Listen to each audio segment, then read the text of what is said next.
There's been over a 20-to-1 return. If you had put that money into an S&P 500 and reinvested the dividends, you'd come up with something like $17 billion, but you think it's $200 billion.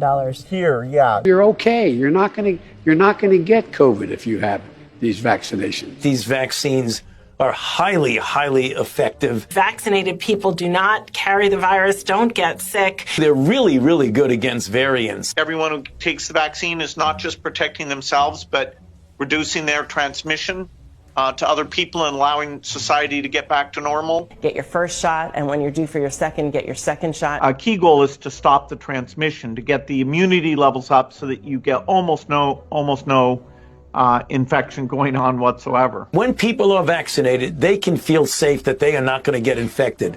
If you're vaccinated, you're not going to be hospitalized, you're not going to be in an ICU unit, and you're not going to die. If you are fully vaccinated, you no longer need to wear a mask. Anyone who is fully vaccinated can participate in indoor and outdoor activities, large or small, without wearing a mask or physical distancing. But what they can't do anymore is prevent transmission. We didn't have vaccines that block transmission.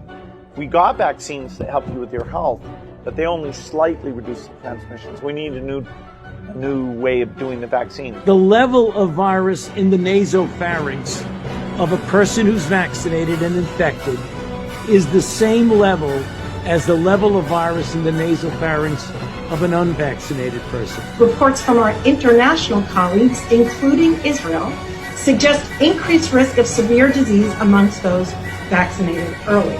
And if you look at Israel, which has always been a month to a month and a half ahead of us, they are seeing a waning of immunity, not only against infection, but against hospitalizations and to some extent death. A booster might actually be an essential part of the primary regimen that people should have. The plan is for every adult to get a booster shot.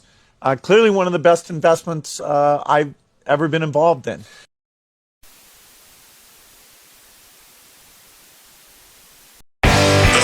And ideas expressed in this podcast are solely those of the authors and guests of the podcast. Listener discretion is advised. Welcome to Soberless Thoughts.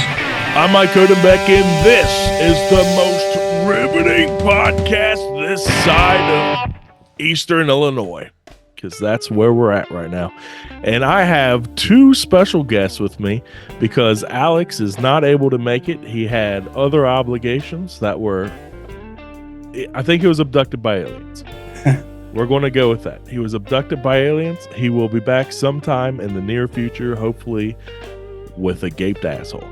Anyways, tonight we have special guest with us, our spiritual liaison that has been my prophet throughout the years, Mr. Michael Reimer.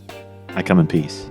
He comes in peace. And then the bearded man from Southern Ohio, a good friend of mine from my high school, Mr. Justin Tabaja. Thank you for having me. Appreciate it. I'm glad to have you. You're probably the person that I like the most on Facebook. There's seldom a post goes. I think somehow I turned on notifications for you. Since like every time you post something on Facebook, my phone goes off, and I'm like, yes. And I try to keep it, toned down a little bit, but my wife sometimes will be like, "Did you know what you just posted?" I was like, "Hey, the truth." And that's what I want to get into today. I don't know if you know this, Justin, but this podcast is called Soberless Thoughts. We usually drink on the podcast. Usually we pre-game a little bit, and we're a little intoxicated before we even start. Okay. Tonight I'm drinking a Malibu Splash Mango. Very cool. Very cool. It has hardly any alcohol in it at all, because I have to go and pick up my eldest son from work later on tonight.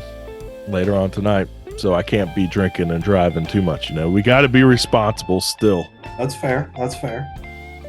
Do you have any kind of alcoholic beverage that you are partaking in tonight? I don't have an alcoholic beverage, but I do have, something that's, I guess within the scale of the Soberless paradigm, I guess, if you will.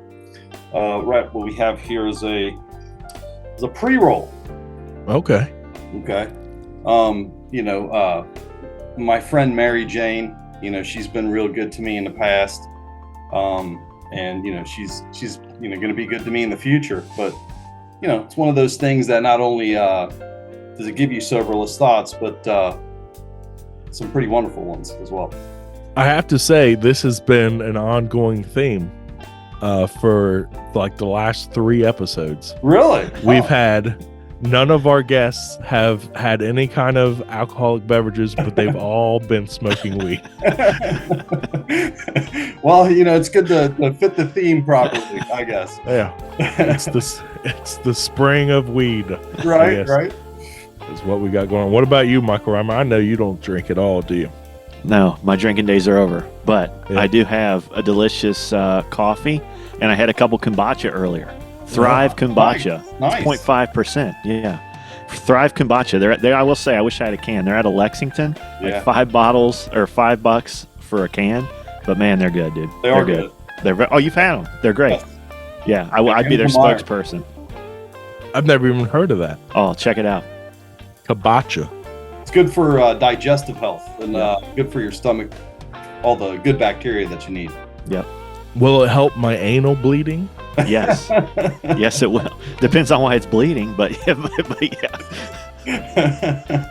I think I know my wife is going to hate that I'm talking about this on here right now, but I think I got like, how you can get like I think they call them like an anal fissure or something. Yes. Where like cuts, and then it just has like scar tissue. It just heals with scar tissue, which can very easily be broken open, right? That's right. So I feel like I need to just have a steady supply of stool softener or something, because I'll just rip that shit right back open all the time. So here's a suggestion. Are you driving a truck right now? Not like right now, but or do you drive a lot? Yeah. Okay. So that's one of the reasons, probably right there. The other thing is, you go on Amazon, you get you the Niagara bidet. Game changer. I'll bring it in here. I just installed it. It's a game changer. It'll take your bathroom game to the next level. So I feel like see this is what scares me though. It's like a fire hose. That's what scares me though, because I've had bidets break me back open before. No, you just gotta gently. Yeah, there's a technique involved, and that's something I'm learning. I won't get into it on the pod, but yeah, you check that thing out. There's a finesse. What's the proper angle, Michael? Well, it depends on how. Well, I said I won't get into it, but later after that, I'll give a class afterwards. All right, everybody, tune into that class afterwards. You definitely will never have to worry about toilet paper runs again during the next pandemic, so you'll be in good shape for that. See, look, some people prep by building a bunker. I got a bidet. I mean, Do you think that there's going to be another toilet paper run when the bird flu becomes a pandemic again? It's fascinating that the first time it was toilet paper. I mean, what was that all about? I mean, I'm trying to still wrap my head around that. I think it was just media. I think it was a trick, or not a trick, but like an experiment is what I honestly think this. I think that they're like, let's just pick something random. Let's just pick something random, and we will say that they're running out of this in the stores, so everybody needs to go get some. Like, we'll make the news say that, even though the first time they say it, it's not at all true. Yeah. And then let's see if they go and make that a scarcity. And then they're like, let's just do toilet paper. And then they're like, oh shit, we're out of toilet paper. The local Kroger is all out of toilet paper. If you see any toilet paper, and all the Krogers put up a sign that says you're only allowed 1 roll, You know, and it seems like the toilet paper was their like demo, and then right after the toilet paper rolled out and everyone bit, it was like, okay, let's do the 2 weeks to stop the spread. Years later. Yeah, we can get away with anything. I heard that. Did you know that before, and I don't know if this is true, this is what I hear, before September 11th, there was no check baggage fees. And after 9/11 hit, they did like a $5 or whatever. They did that to like help airlines get back on track, and it just never went away. So don't fact check me on that, but I did hear that. Wow. Well, there wasn't any TSA, that's for sure. That's for sure. Come on. Oh, man. I remember getting off the airplanes and people standing right there as soon as you exit, waiting for you with the big sign. I love you, Mike. I miss you. Yeah, I miss the days of being able to go and sit right next to the window when you're dropping off family members. You guys ever seen the movie Dogma, where you just people watch? Yeah. Yeah. Those are some good times. Now you have to do it out in the front with all the Uber drivers and. Oh yeah, all the blue and pink lights. It's nice. It's nice. Yes. That's where you get some good people watching in. I love it. So, as I kind of alluded to earlier, Justin has a very fun and active Facebook page. Is that the only place where you post all your stuff at?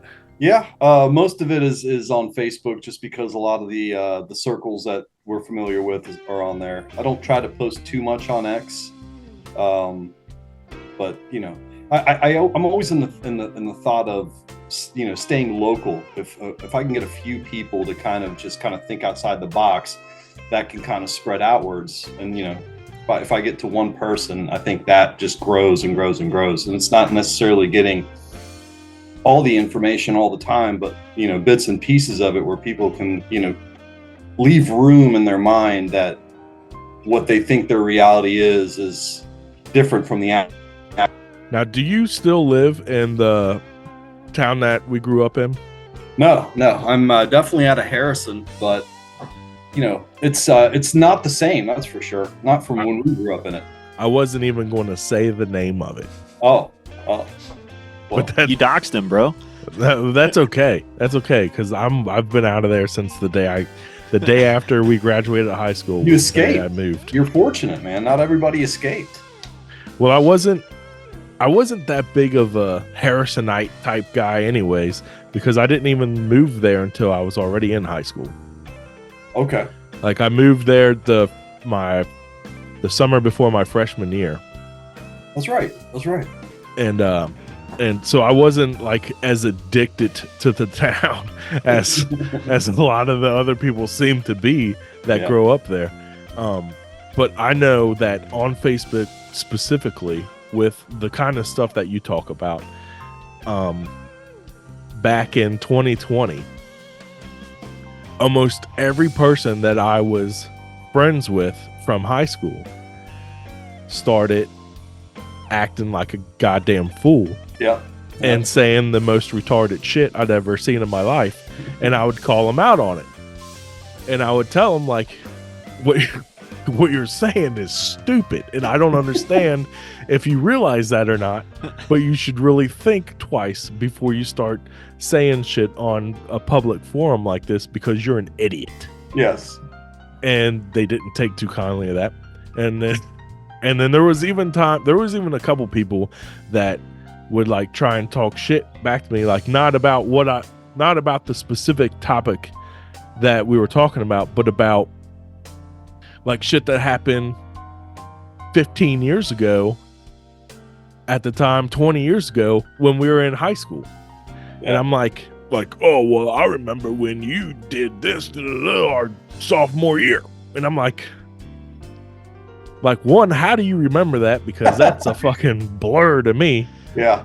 And two, like, who gives a fuck? I was 16 years old. Like, are you kidding me right now? It's a coping mechanism, you know, bring up something from the past that's completely irrelevant to anything at all, to kind of, you know, draw the attention back away from them.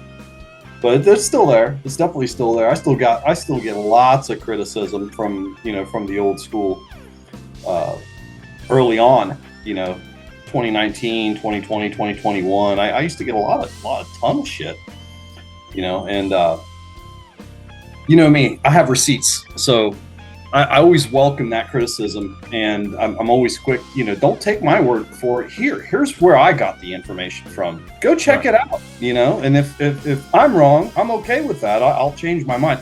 But people have two things that they can't cope with. One, they take everything personally.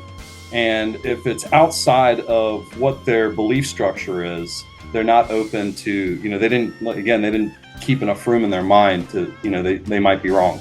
And that's really, I'm wrong about a lot of stuff every day, but I want to be right. So I don't want to walk around being wrong. I want to be right. Right. I feel like that's right there is the biggest thing. It's the biggest thing because you have to be able to be willing to know that you're wrong, but you have to be open-minded to see the things that are going on around you that you might not be aware of. Yeah, absolutely. And a lot of people aren't like that. A lot of people refuse to see. Yeah. A really close buddy of mine, we talk time to time, and we always discuss the matter of, once things really start to pick up momentum and people really start to see, how the actuality is, not the how they think their reality is. How are they going to cope with it? And one of the things he said to me that I think really affected me in a funny way, but true, is that people can't handle being wrong about little dumb stuff like, their sports team losing, or God forbid they don't get the right draft pick in their fantasy football or whatever. They lose their minds over little, nonsensical stuff like that. And imagine them trying to cope with their reality being wrong. It's their minds will melt. Yeah. Yep. I do that with Michael and his religion all the time. I've been wrong a lot of times about different things. That's the hardest part about it for me is because the whole thing is like it's something that's so dear to you. But can you look at it in a different way? Can you look at it? Can you be wrong? And I think that's what happens in a lot of situations is people, just like we're talking about, people can't change their mind. People can't be open to seeing things a different way. And I think the more open you are to things, the more, like for me, the more my religion pops out, the more it becomes real to me because I haven't put God inside of a box, and I just feel like that's where it needs to stay, because if you quit thinking differently, then you quit growing. So I don't know. That's beautiful, man. Yeah, absolutely. Yeah, I mean, people. It's I can't remember who said it. I believe it was Carl Jung. Thinking is difficult for a lot of people, so they criticize. I don't quote me on that. I believe it's Carl Jung, but you're right. People need to think. It's just like anything else. The more you do it, the better you become at it. But the less you do it, it degrades, and you just kind of outsource it now to your CNNs and your MSNBCs and your Foxes and all that. Now you don't have to worry about it anymore. Somebody's doing that for you. Well, we've also been programmed not to think. Absolutely. At this point, it's like I fully believe we're seeing. Before it was ADD and all this stuff. Now it's autism. Like. Our phones are programming us, television's programming, all these things are programming us not to think. And I think that's what, I'm sure we don't all agree on everything. I'm sure other people don't agree on everything either. But I think, even if you don't agree, just the process of thinking through things changes you. And I feel like that's something we've lost dialogue, we lost conversation. And, even with, that's why I like conspiracies. That's why I like different things, looking at different angles, because it makes you better, whether or not, I could talk about the craziest conspiracy, but I just, it doesn't mean I have to believe it. But just like Mike was saying, I feel like everybody can't have, little holes poked through their thought processes. But I think it's so important, especially in today's world, to put the phone down, talk about the stuff, and to think through why you believe what you believe. 1, 2, 3, 4. I told you so.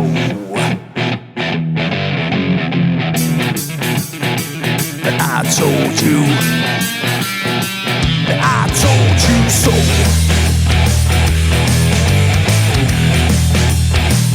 I told you.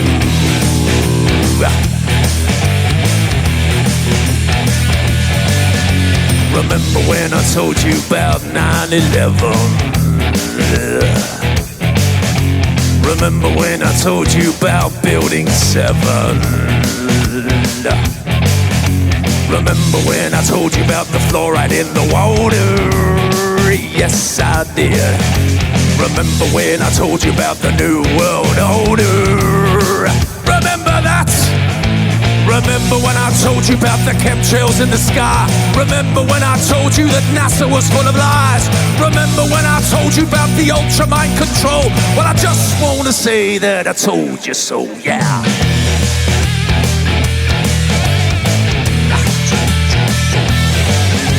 Remember when I told you about 432 hertz, that is, and what 440 can do to you? It hurts my ears. Remember when I told you about the vaccine agenda? Yes, I did. And that Michelle Obama is a transgender. Yes, he is. The dinosaur fraud, the climate change scam, and yes, Sandra Bullock is also a man. Remember when I told you that there ain't no globe? Well, I just want to say that I told you so. I told you so. I told you so. I told you so. I told you so. Yeah.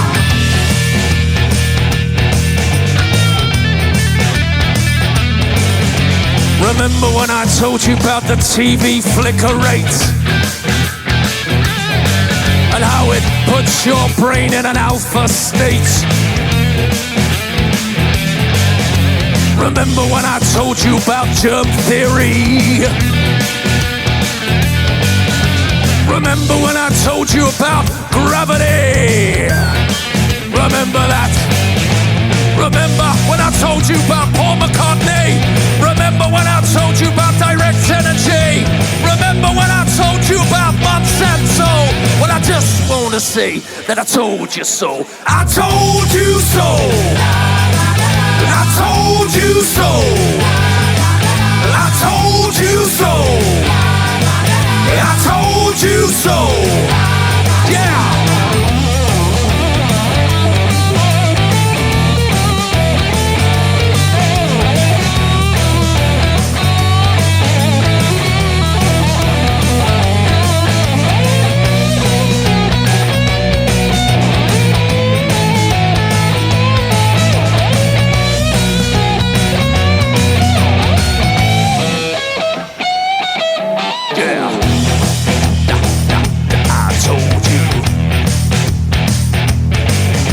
Remember when I told you about the mainstream media? Your so-called celebrities and pedophilia. Remember that? Child trafficking and adrenochrome. Remember when I told you about the Georgia Guidestone? Remember when I told you about the false flag operations? Remember when I told you about 5G radiation? Remember that I told you that? Well, I just want to say that I told you so. I told you so. I told you so. I told you so. Yeah, I told you so. Yeah. But you didn't listen. I told you so. I told you so.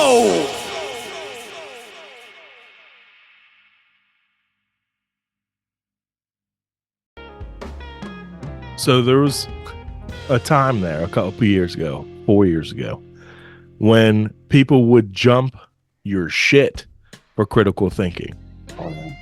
Right? Like, I remember Halloween 2020, people had fake grave headstones out in their yard, and the name on the gravestone said "critical thinker." Wow. Like they were selling those at the store. Wow. You could buy those. That's insane. Yeah, and that's what we're talking about. That's a push. It's a push in society to stop thinking, to just do what you're told. Don't think about anything. Don't look into anything yourself. That was the other thing. Do your own research. Like I used to preach that on this show, like all through 2020. Like every time something came up, I would look at Alex and be like, do your own research, dude. Like fucking figure it out, man. Like it's out there. Like you can find it. If you really want to look, quit looking at the TV that is telling you this and that. And that's another thing. Why should I not listen to the TV? And it's like, we want to make sure that people can discern the truth from the misinformation. And we want to make sure that everyone understands that no one's safe till everyone's safe. No one is safe. No one is safe. No one is safe. No one is safe. No one is safe. Nobody's safe. No one is safe. Nobody is safe. This is a post 9/11 axiom. Safer, but not yet safe. No one is safe. No one is safe. No one is safe. No one is safe from COVID-19 until everyone is safe. If the whole world isn't safe, none of us are safe. No one is safe. No one is safe. Nobody is safe until we're all safe. Health experts have been saying nobody is safe. Nobody is safe until everybody is safe. Nobody is safe. The science is clear. None of us are safe. There is no safety. No one is safe. No one is safe. No one is safe. No one is safe until everyone is safe. No one's safe. Nobody is safe. Nobody's safe. No one's safe. We'll never be safe until we're all safe. We are never going to be safe. 99.5% of people are safe and will survive COVID-19. The only positive thing out of this is we should be able to manufacture a lot of vaccines, and nobody will be safe if not everybody is vaccinated. you don't have a choice. As long as not everybody is vaccinated, nobody will be safe. Normalcy only returns when we've largely vaccinated the entire global population. So Get the fucking vaccine. You need to get vaccinated, and if you don't, you are going to die. I know you're vaccinated. You're the smart ones, but you know there's people out there who aren't listening to God and what God wants. You know who they are. The unvaccinated people. My message to unvaccinated Americans is this. If you are the unvaccinated, you are the problem. You're the problem. Condemn them, shame them, blame them. The only people that you can blame are the unvaccinated. Frankly, we can't trust the unvaccinated. They should not be part of polite society. Lunatics who won't take COVID vaccines walking around lawfully unvaccinated? That's psychotic. If you're willing to walk among us unvaccinated, you are an enemy. You have no right not to be vaccinated. You don't have the right to contaminate someone else. You can't go around pointing a gun in somebody's face, which is what it is when people are unvaccinated. They are all idiots and losers. This is a real movement in this country against the unvaccinated. Jennifer Aniston is cutting non-vaccinated people out of her life. The unrepentant, unvaccinated. They should be removed from the hospital. Those who refuse to be vaccinated should be denied health care. Vaccinated person having a heart attack? Yes, come right on in. We'll take care of you. Unvaccinated guy, rest in peace, Wheezy. Some doctors are saying they'll refuse treatment for people who choose not to get the shot. Why are hospital and ICU resources going to them? Morons who will not get the shot. The unvaccinated clowns. Idiots who think that they can do their own research. Don't do any of your own research. Doing your own research is associated with conspiracy theory circles. This go-it-alone approach, doing your own research, that can have serious consequences. You should get prison time for even questioning the vaccines. Can we all stop saying, I need to do my own research? That phrase, do your own research, 4 words, 4 little words that are hurting America. Doing your own research hurts America. Everybody has a supercomputer in their hand that empowers them to do their own research, and that's the problem. You must not do your own research. I need to do my own research. I don't understand what that means. I'm doing my own research. You can't do your own research unless you're a scientist. Do your own research.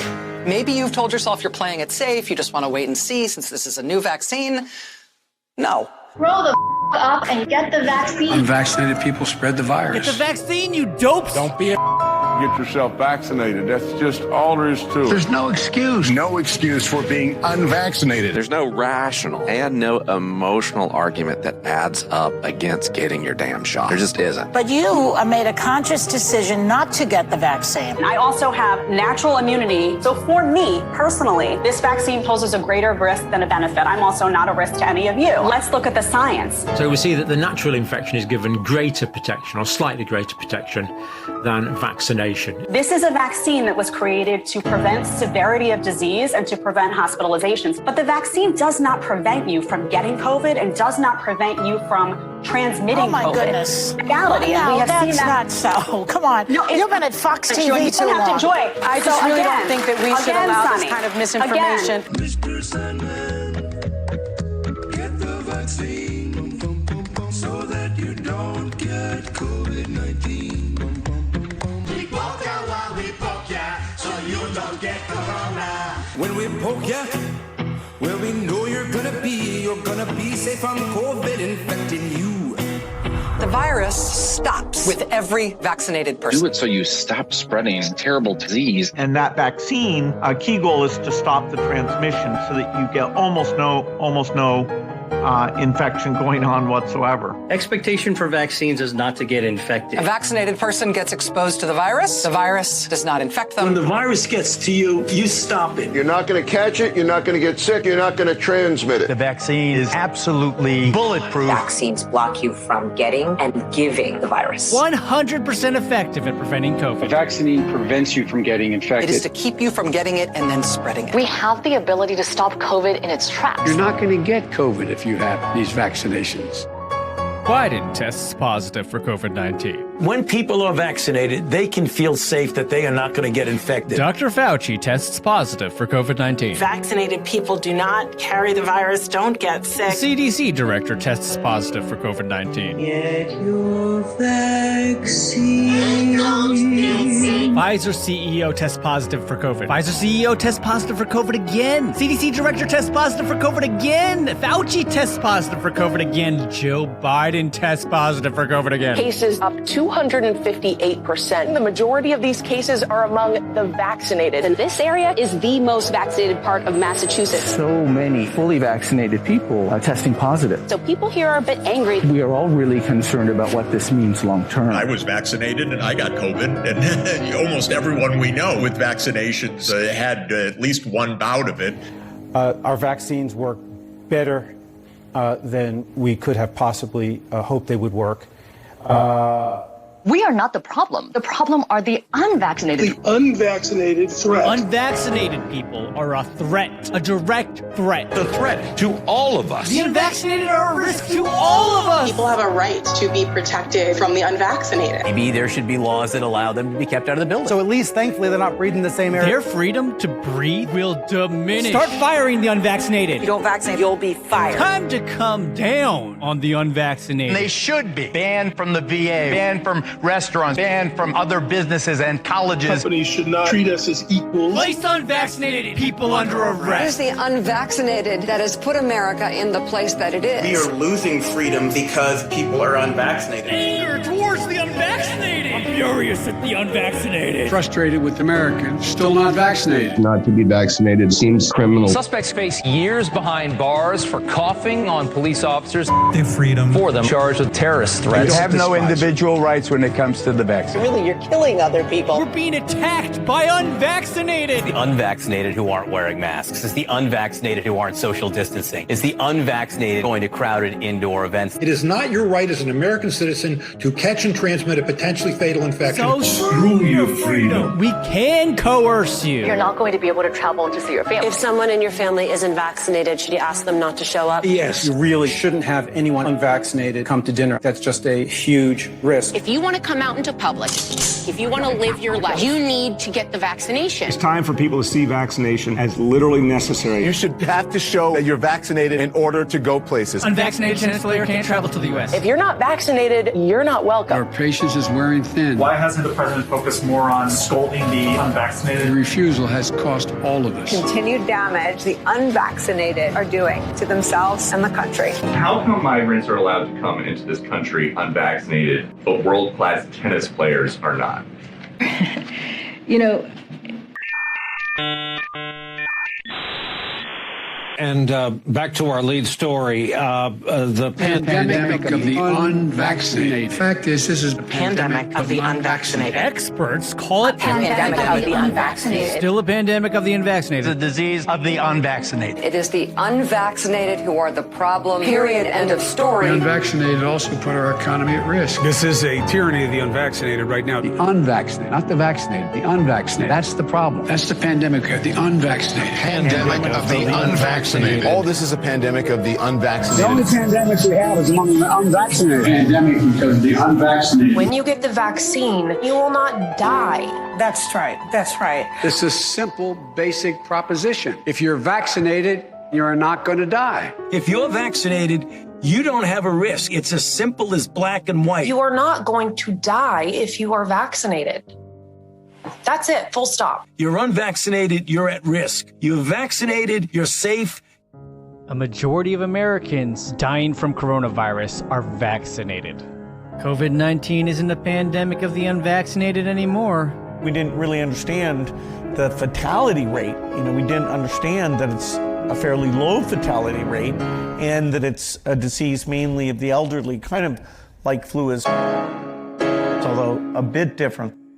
We have two Americas, an unvaccinated, at-risk America and a vaccinated America. I wear my vaccinated necklace all the time to say I'm vaccinated. You, the vaccinated, are the last best hope to overcome the unvaccinated minority. I need you to be my apostles. I need you to go out and talk about it. We are seeking to enlist you in a benevolent conspiracy to join in the unfinished war against The sins of the unvaccinated. And it's a war. A forever war. The war against COVID-19. The vaccine hesitancy on Earth, too, has the potential to compromise all of the hard-fought progress that we've made here on Earth 1. This is the greatest threat to life that we have ever faced. Metropolitan areas are now banning all private gatherings. This bar owner arrested for reopening illegally. Unvaccinated, we are looking at a winter of severe illness and death. Yeah. For yourselves, your families. If the unvaccinated are not to blame, who is? If only we had a vaccine against BS.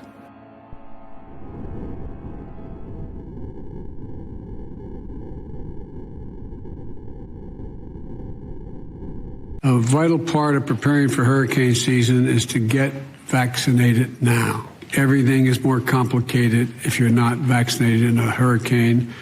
So here's something. Here's something with COVID, let's say. And this is an analogy that I really wanted to tell Alex, but he'll listen to this whenever he watches this podcast.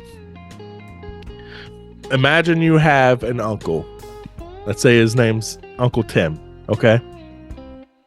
Uncle Tim is known in your family for being the fucking habitual liar. Not only does he lie to everybody about everything, but he's also killed people. He's done time, okay? He is a drug dealer.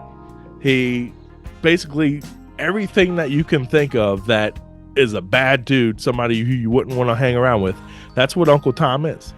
That's Uncle Tim. That's what he is. That's who he is. That's just his personality, right? Well, Thanksgiving comes around and you guys feel like, well, you know what? Let's invite Uncle Tim over for Thanksgiving. It's been a while since we've let him in the house. Hopefully he won't steal anything. But let's let Uncle Tim into the house. We're going to feed him Thanksgiving. So Tim comes in the house. And the first thing he does is he walks around and he's like, dude, guess what? Some shit's coming. Some shit is coming. And we're all going to fucking die. And you're like, what? Uncle Tim, what? What's coming? He's like, I don't even know. But I do know one thing. The only way you're going to survive is if you take this little pill right here. I can't tell you how I got it. I can't tell you where it came from. And I can't tell you what it's going to do to you. But if you take it, you'll survive the shit that's coming. And instead of you saying, get the fuck out of my house, Tim, before you fuck somebody up. You say, okay, give me the pill. And that's what everybody did in 2020. Literally. Could you believe that? I mean, my hardest coping mechanism at this point, so far after COVID, is that people are still walking around business as usual. It's just like I can't take anyone seriously. Meanwhile, all these 30-year-olds are dying with brain aneurysms, heart attacks, and strokes, and nobody talks about it. It's unbelievable. It's unbelievable, and to think that they will absolutely try something like this again, and they've already, the test case has already shown the results. Did you guys really? I mean, honestly, did you guys believe people were just gonna be okay?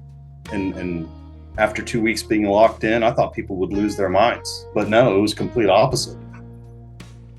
Yeah, no, people loved it. Loved it. Yeah. Loved it. They wanted to stay. Yeah. Forever. Some people still are locked in. Yeah. Oh, 100%. It's insanity.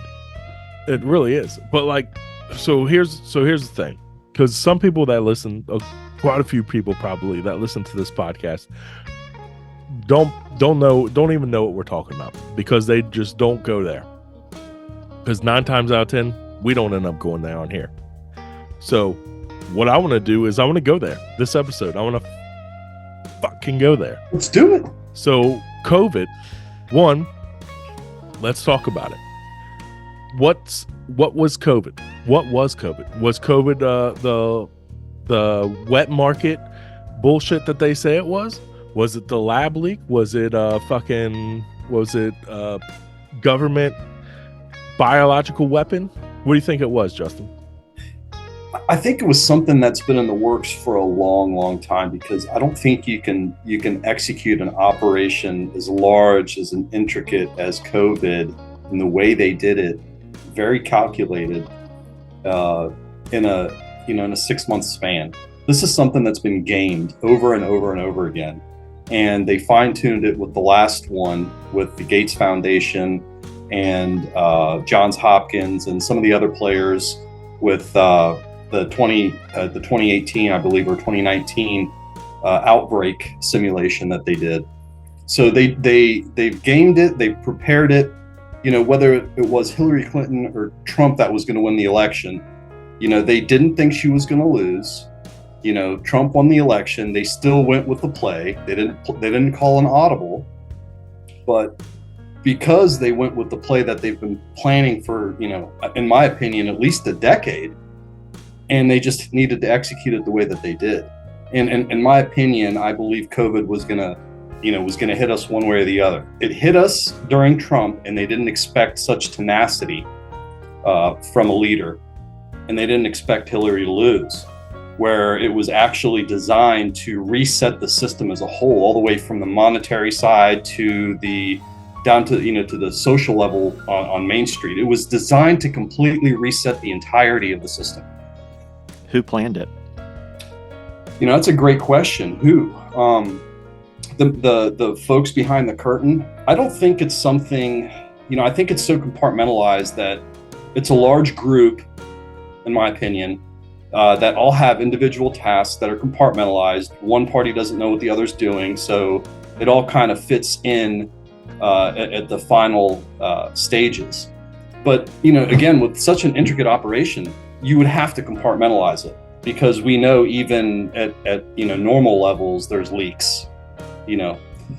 But who they are, the people who've been in charge for centuries. I always say that the average lifespan is about 80 years old. It's not that hard to change history and change outcomes the way you see fit if the power players, these dynastic power players, have been operating the system as long as they have. It's not that hard to steer it the direction that they want it. And everybody has theories. I've got my own, and there's a lot of information out there. Like you said, Mike, if people are just willing to look just a little bit, and they're like little breadcrumbs. You know, you look a little bit here, a little bit there. Next thing you know, you're it's a journey.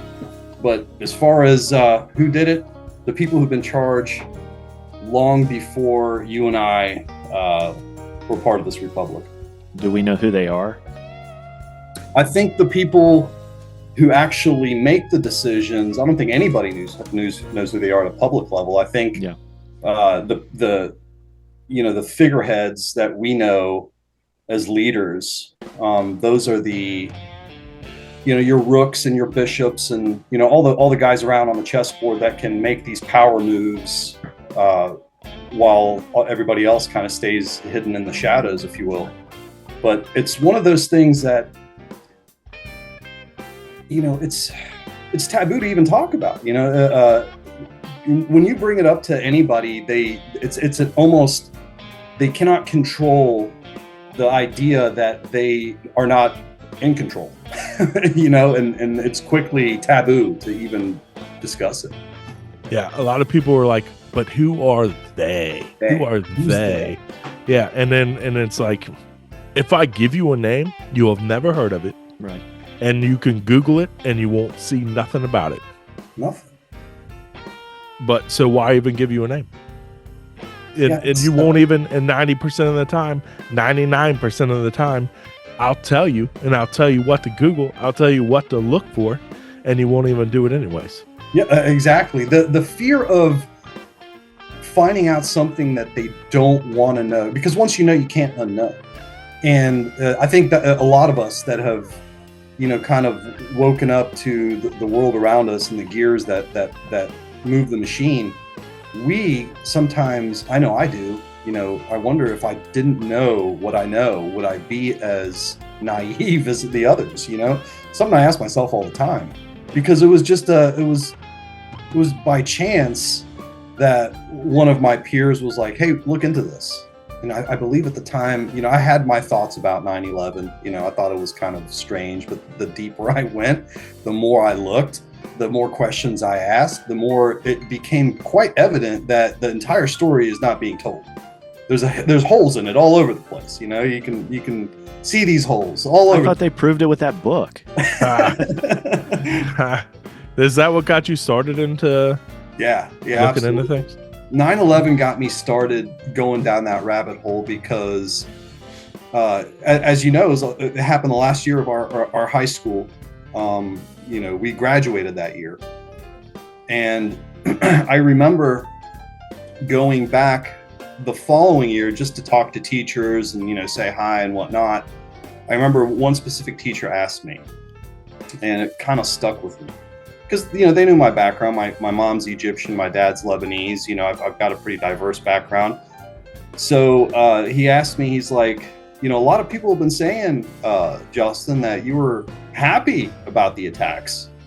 I'm like, that's absurd. Why would I be happy about the loss of life? That's insane. That's completely insane. And he was like, oh, well, yeah, I told him, that's Justin. Why would he think that? Which is, why wouldn't you tell him that from the get-go? Why would you ask me almost? You know what I mean? Like, right.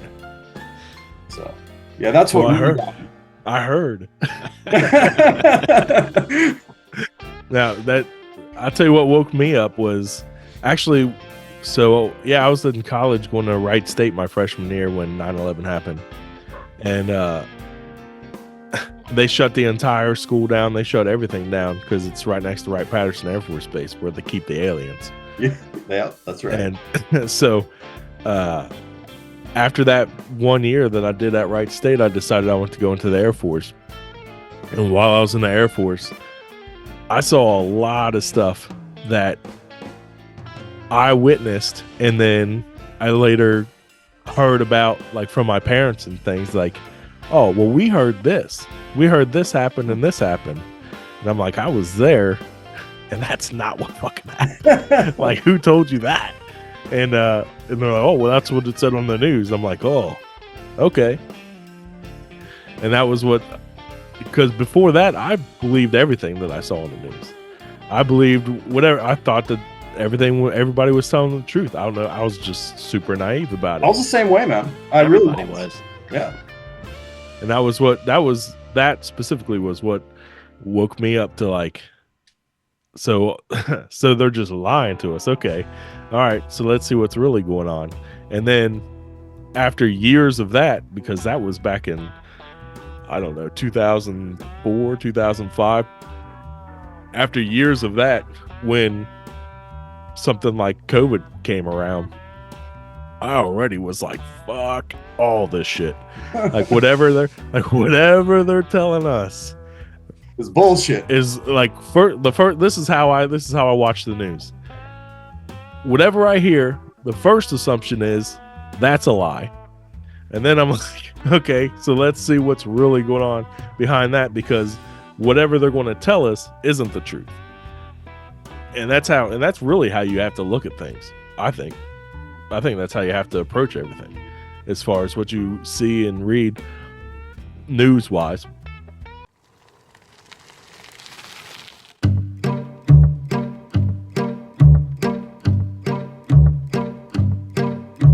Sad little man sitting deep in a lie. He's dead in his soul, but he'll keep you alive.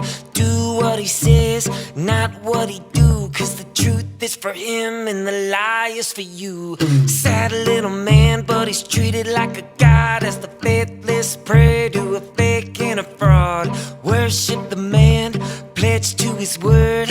One shot, two shot, now you get a third. Sad little man, you better run now while you know you can. Sad little man, you don't fool me, you sad little man. Sad little man, gonna trap you like a dog, put your head in a net while they eat you raw. Don't ask why, just comply, 'cause fear is the drug that the doc prescribe. Sad little man, you can watch him on the news, preaching to his choir while they learn the rules. Some feel safe and some feel healed, but they'll all hold his hand as he makes the kill. Sad little man, you better run now while you know you can. Sad little man, you don't fool me, you sad little man. Sad little man, and he wants your kids. Some might live while the rest get sick, so put them to the test and listen for the yell. When the truth comes out, he's gonna burn in hell. Sad little man, you better run now while you know you can.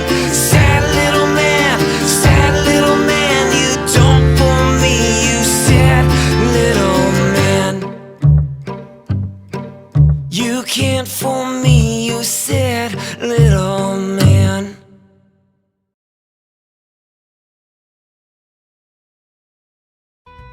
You got so much bullshit hate when you would just be like,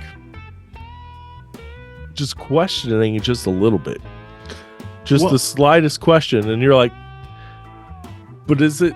Well, no, listen, it's everybody's going to die. Like, if you do you not understand? Do you not understand this? They wanted people to die. So, that's what I was going to ask, Justin. That's what I was going to ask was, do you think, because I asked you where it came from, do you think it's even real? Well, it was even real because I got a lot of, I said often in 2020 that this is the flu. It's the flu, and they decided to rename it and tell people that it's going to kill people when it really isn't. Just like when they started the whole run on the toilet paper. Yeah, I think you're absolutely right. It's something that was already there. My brother is a lab doctor. I don't know the technical term, but he's the guy that he's the guy who goes around to like labs and does audits and stuff like that. And one thing that kind of stood out was that it had a variation of the flu, because I remember getting COVID, and the one thing I knew that I had no taste and no smell for weeks on end. It was I didn't get like crazy sick or anything. I don't think I even had a fever, but I lost the ability to smell and taste. And it was incredibly frustrating because no matter what you ate or what you drank, you couldn't taste a damn thing. But it wasn't severe. But I knew people who, like my uncle got it, but it was like the flu. And then, bringing up the flu, Mike, where the hell did the flu go? There was no flu cases that year. Exactly. That was my point that I would constantly bring up, is like you have the same number of COVID cases as that you would have had flu cases this year, but the flu cases have gone down to 0. And people would try and explain that away by saying, oh, because we spent 2 weeks inside and we've been social distancing. It's like, no, that's not how it works. Well, if you want to go down the route of it being planned, so we had the other podcast at the time, and we were monitoring this stuff. Literally, like, the first thing that I saw about it was on Zero Hedge, and they were talking about it. It was right before, I think it broke really bad in March, and we were watching it in February. Well, there was this on YouTube. There was this channel.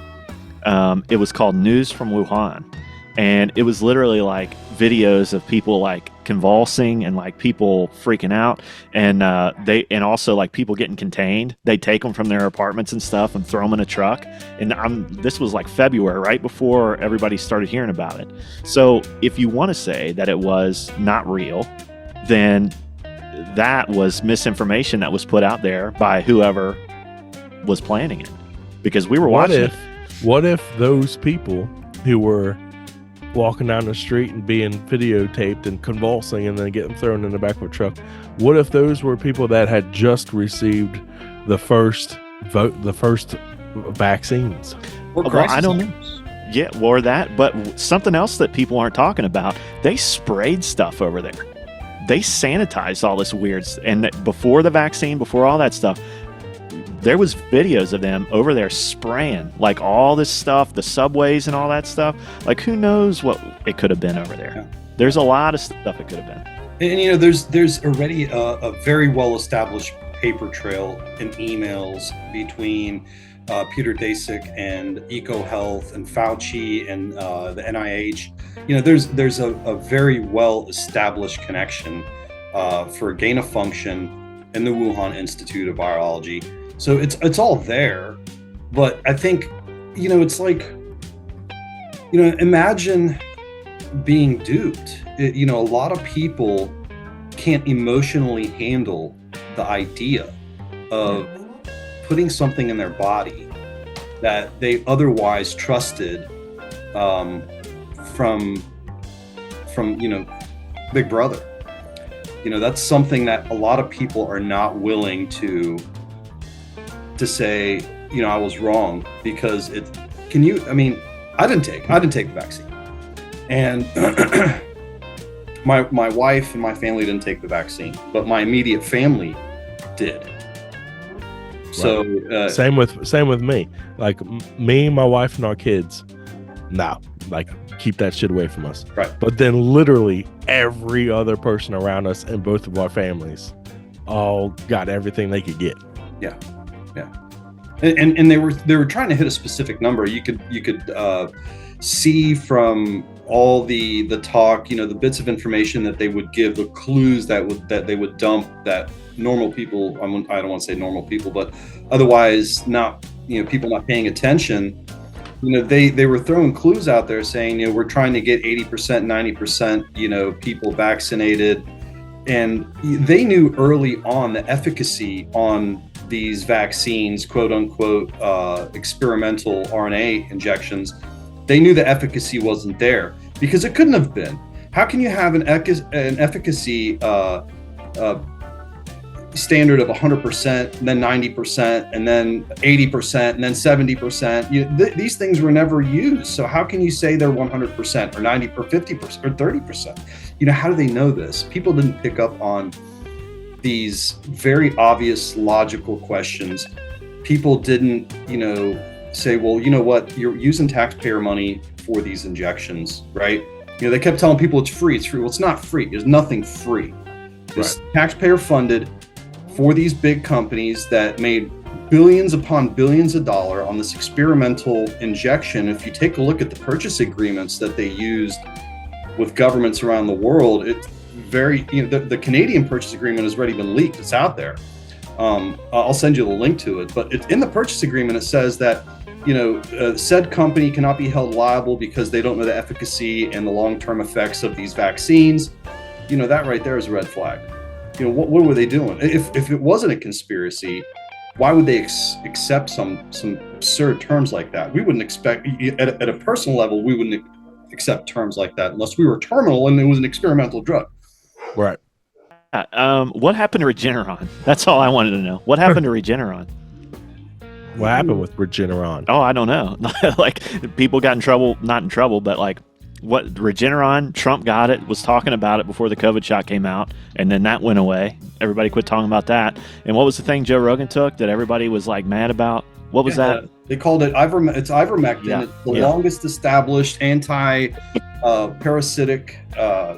It has I believe a Nobel laureate award for it. There's a lot. Ivermectin is one of the oldest medicines out there proven. In fact, when immigrants cross the border, I don't know if they do it now because we don't have a border, but when immigrants used to cross the border, they would actually give them ivermectin. It was an anti-parasitic. But, kind of going off of that a little bit, we're domesticated animals, right? So even like wild animals, what do? You deworm them. You get the parasites out. So this is something that's been around for a long time because human beings have parasites. This is an established, verifiable fact. So they tried everything they could to demonize it, call it horse paste or whatever. I mean, it was horse dewormer. I've ever heard, and this is how nuts it got. That there are medical papers for this drug. That and hydroxychloroquine, I believe. Hydroxychloroquine, correct? Yeah. And there's papers. There's endless papers on this stuff. You could look it up, but they knew people weren't going to look anything up. Ivermectin is one of the things that I got into one of the biggest fights on social media with one of my friends who was a nurse over, and I was like, because I played dumb. I sent her a message like just playing dumb, like, hey, these new vaccines are out, like. I was thinking about maybe either getting the vaccine or getting like this ivermectin stuff I keep hearing about. Like, what do you think? Like just playing dumb, just to see what she would say coming from a nurse, right? And she was like, the last thing I would ever take is that ivermectin crap, and just starts going off and off about it, and I'm like, well, is that because they told them that it was that bad? You know what I mean? Like, where was she getting that? I have no idea. Like, because then I came clean about what I was doing and was like, hey, like one, I'm not going to get this vaccine, and two, like, what are you talking about? Like this ivermectin, like exactly what you were saying. This guy won a Nobel Prize for it. They've been using it for years. It's supposed to be one of the safest drugs that exists. Yeah. Like it's on the CDC's like recommended drug list for anybody going overseas. Like, what are you talking about? Like you can't go to Africa unless you take it. What are you talking about right now? And she's like, I would never take that, and all the other nurses I work with would never take that. That's like disgusting. That's for animals. And I'm like, you're a fucking nurse. Are you kidding me? And like, so anyways, it got like, we went back and forth about it, and then finally she unfriended me. It is what it is. I didn't need her as a friend anyways. But the thing is, she was a nurse. She is a nurse still to this day, I'm sure. But I don't understand the idea of feeling that passionately about it. Like if I disagreed with somebody, I'd be like, all right, you're an idiot. You know what I mean? And move on with my life. Why would it get to the point where it's like hatred? That's the part that I don't understand. Like the personal side of it. They take it personal. It's personal because I'm a nurse. How dare you? I'm a nurse. I went to school for this. Yeah. Right. And that's what I kept saying to her. Like look it up. Like, how do you not know what this is? You are a nurse. Because she would say that I'm a nurse. I'm like, yes, you're a nurse. Why don't you know this? I'm really upset that you don't know this. And she's like, it was just funny to me. Like, you're out of control. Let's get real. Let's get loud. On America Out Loud Talk Radio, this is a McCullough Report and Courageous Discourse Substack. I have a breaking interview. Dr. Mary Taylor Bowden, an otolaryngologist in Houston, Texas, one of the plaintiffs in the critical case of basically doctors, Apter, Bowden, and Merrick versus the FDA. Dr. Bowden, welcome to the program. Thanks so much for having me, Peter. What happened late Thursday night? It's very exciting. We've been waiting and waiting. We knew it was coming, but the FDA finally, begrudgingly, agreed to the terms of our settlement, and that was to remove all of their misinformation, propaganda posts on social media and on their website regarding ivermectin and COVID. Does this represent a capitulation? Well, yes and no. I mean, in terms of what the actions they have to take is definitely a capitulation. Now, publicly, you may have seen the statements that they've made, and they are not publicly admitting to doing anything wrong. But the fact that they have to remove these posts is pretty monumental. Well, if the FDA truly believed that ivermectin was only a horse dewormer and that people should not use it for COVID-19, why wouldn't they stand behind those statements? Right. Well, they can't, right? They can't do that and save face. They know that the statements are false. It's just, they're just very hard for them to admit that they did anything wrong. And it's big news. I mean, it's our first major win in this battle that we've been up against the last 4 years. And it's, that was their most viral and famous tweet ever. I believe it reached about 24 million views in 1 week. So it's a big deal. We've gotten some criticism, like, why did we settle? But we looked at what would have happened if we weren't sure how long it would drag on. We need to keep COVID current. We need to keep fighting this. There wasn't much to gain by continuing to fight.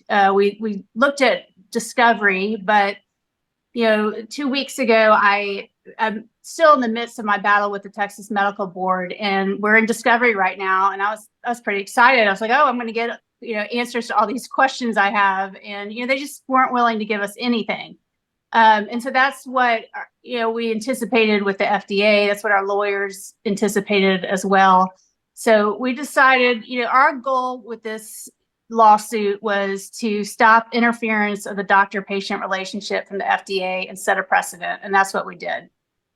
Well, the case, as I recall, originally was filed in a lower court, and it was dismissed based on this principle of sovereign immunity, like you can't sue a government agency. And then it was overturned in an appellate court. And so it was game on of Apter, Bowden, and Merrick versus the FDA. And the FDA, we don't need to leave them nameless. So it's Robert Califf, who's the current commissioner of the FDA, somebody who I know, who previously was a well-respected cardiologist. He had already done one term as FDA commissioner. And also his supervisor, which is HHS, and that's Becerra, who's the current secretary. So who volunteered the first move on the settlement? Was it the FDA or was it your side? Oh, yeah, it was definitely the FDA. So after we won in the Fifth Circuit Court of Appeals, which allowed us to continue our case, we went back to the district court with Judge Jeffrey Brown. Mm-hmm. And then the FDA appealed again based on standing. They said that we did not have standing. And we, the three of us, the judge allowed me to continue with standing. So we pushed on against all odds. Most people thought we weren't going to win this. So for us to get as far as we did was really amazing. It certainly was. And in the end, the settlement, and it looks to me, it's just as an observer, a great victory. Now, essentially, the FDA was wrong to mislead America, mislead the world on ivermectin. And that messaging, in some circumstances, must have dissuaded the use of ivermectin, either by a physician to prescribe it or a patient to take it. Do you think that the FDA really is responsible for lives lost to some degree in the pandemic? Most definitely. Most definitely. I mean, I saw it daily, the hurdles that I had to overcome to prescribe ivermectin. It created important delays in care. But not only as a physician, I mean, hospitals were using the FDA's stance. They were using that as an excuse not to give patients who are dying in the hospitals ivermectin. Courts, so patients who are taking these hospitals to court over the ivermectin, patients were losing court battles because of this FDA stance. So it is a big deal. Do you think that this will percolate down to pharmacies dispensing it, and then hospitals, who are still forbidding it? Do you think this will kind of overturn all of that? It's going to be interesting. I'm very curious to see what happens. I have noticed a slight softening in the stance of the pharmacists, but the only thing what they're doing now is they're saying, well, we need pre-authorization. So that's how they're getting away with it. Just, it's a cheap generic drug. We shouldn't need pre-authorization, but that's their latest trick. But it'll be interesting to see what happens in the next month after this ruling. I have to tell you, yesterday, which is simply 2 days after this settlement with the FDA, I prescribed ivermectin for an obese patient, severe case of COVID. She had been hospitalized previously. She was really sick now, so I was worried about her. And I had prescribed the 12 milligram compounded capsules, which is kind of standard on my pick list in my electronic medical record. And it usually goes to a community pharmacy, but the patient directed it to just a standard chain pharmacy, and immediately it was held up. The other drugs went through, but immediately was held up. And I said, here we go again. They could have easily just converted to the 12 milligram tablets, and pharmacists do this all the time. So I decided to hold a day or so and then go through a community pharmacy. So I think there still will be headwinds against ivermectin, but in many ways, Pierre Corey was right in his book when he says there was a war on ivermectin, and a lot of it was waged by the FDA. And thanks to you and Dr. Apter and Dr. Merrick, you showed great courage and tenacity and just the relentless, pursuit of medical truth and what's right and wrong. So on behalf of the audience, certainly for America Out Loud Talk Radio, McCullough Report, and Courageous Discourse Substack, we want to thank you so much for your tireless work in this area. Do you have any final comments for our audience? Well, the war is not over. This is one tiny step, and we've just got a lot more fighting to do. And the next step is to get the COVID shots pulled off the market. And I just want to mention our growing list of politicians, elected officials, and people running for office who have all simply stated that the COVID shots are too dangerous and need to be pulled off the market. And if your audience could go to our website, americansforhealthfreedom.org, and share it with your representatives. Share it with 10 representatives today so we can get the word out. The list keeps growing, but we need it to continue. Well, I'll let that be the last word. And again, thank you for joining us on the program. Thanks so much, Peter. Let's get real. Let's get loud on America Out Loud Talk Radio. This is a McCullough Report and Courageous Discourse Substack. Same thing happened with the whole mask thing. Like, I still have friends to this day that will put on a mask. And I'm like, have you not paid any attention to anything? I was watching CNN like weeks before that, one of those channels before it came out. There was doctors on there laughing about using masks, like literally making fun of it on mainstream news, saying there's no way that'll work. And then it was literally like less than a month later, all that stuff came out, and you can't find any of those clips anywhere now. Oh, you sure but can. I was watching it live. You sure can. The 6 feet apart, where'd that come from? Fauci later on came out and said this in an interview that we just thought it would be a good idea. There wasn't any kind of data that would back it up. Right. But they know. See, that's the thing. The psychology behind control is pretty intriguing. What is his name? Edward Bernays. Guys, look up Edward Bernays. I'll look it up right now. Pulling it up. Yeah, and this guy, he is the nephew of Sigmund Freud. Edward Bernays worked for a cigarette company, a tobacco company that was having issues with sales.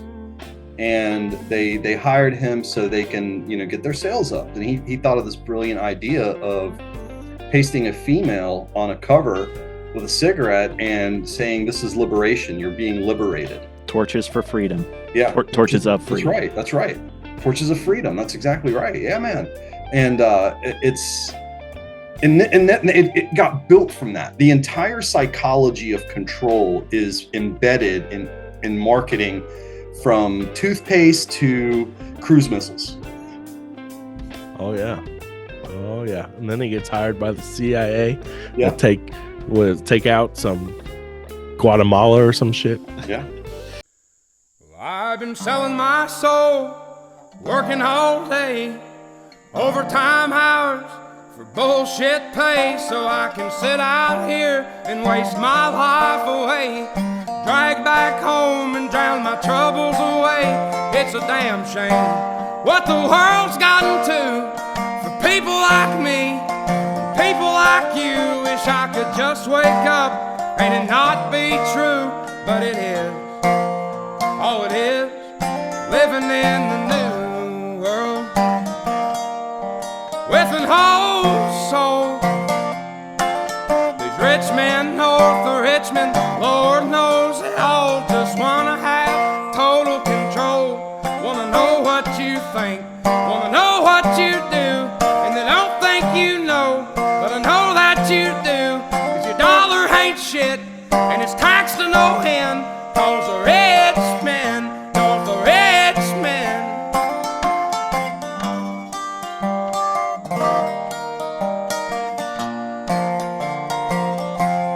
I wish politicians would look out for minors, and not just minors on an island somewhere.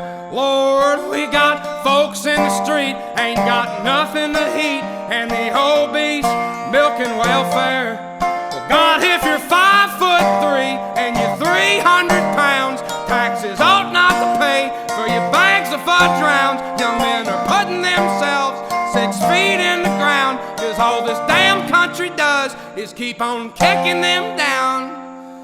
Lord, it's a damn shame what the world's gotten to for people like me, people like you. Wish I could just wake up and it not be true, but it is. Oh, it is living in the new world with an whole soul. These rich men north of Richmond, Lord knows they all just wanna have total control.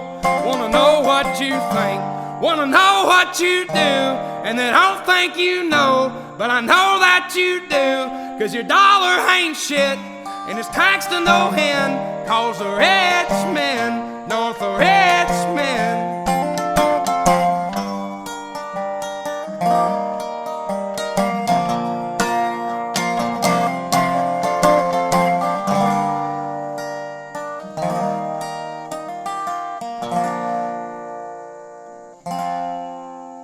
I've been selling my soul, working all day, overtime hours for bullshit pay.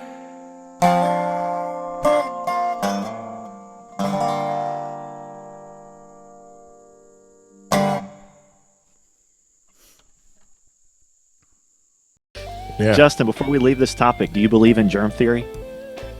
Yeah, I do. Okay. Mike? Germ theory as opposed to what, terrain theory? Yeah. I don't know. I think anything's possible. What if we're being just succumbed to alien invasion in our body?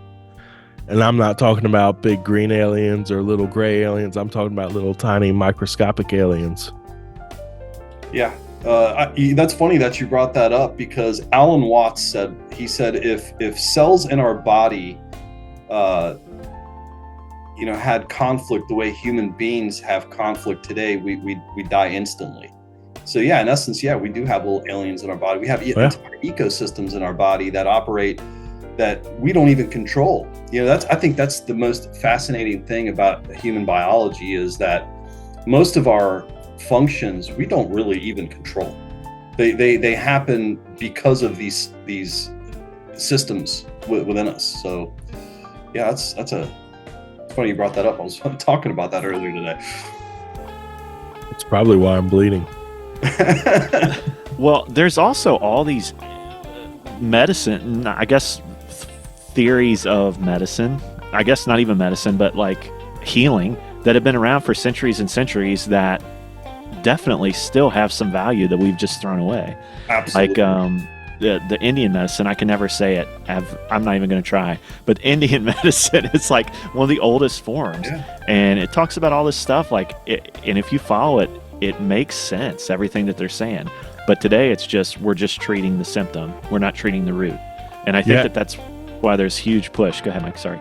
You have to be part of the Rockefeller Institution. Like, you got to do Rockefeller medicine. Otherwise, you can't do medicine in the West. That's right. There is also at the big medicine or the big hospital around here, you can pay. It's like $5,000 a year for like premium healthcare, where it's like they're actually giving you what you need. It's like an hour visit. Like, they give you a basic plan on your diet. They talk about other things. It's not just treating a symptom. And I think that says something right there about the state of healthcare. Yeah, for sure. We have the most expensive healthcare in the world, and we're like 27 or 28, something like that. I heard this. I didn't hear it. I actually read it somewhere. This lady needed to get a root canal, and it was something absurd here in the States, with insurance, with everything. Turns out she can go to Istanbul, Turkey, for a week, have a great time, eat some kebabs, and get her root canal for $1,200 cheaper than what she would have done it here in the States. Crazy. So yeah, it's insane.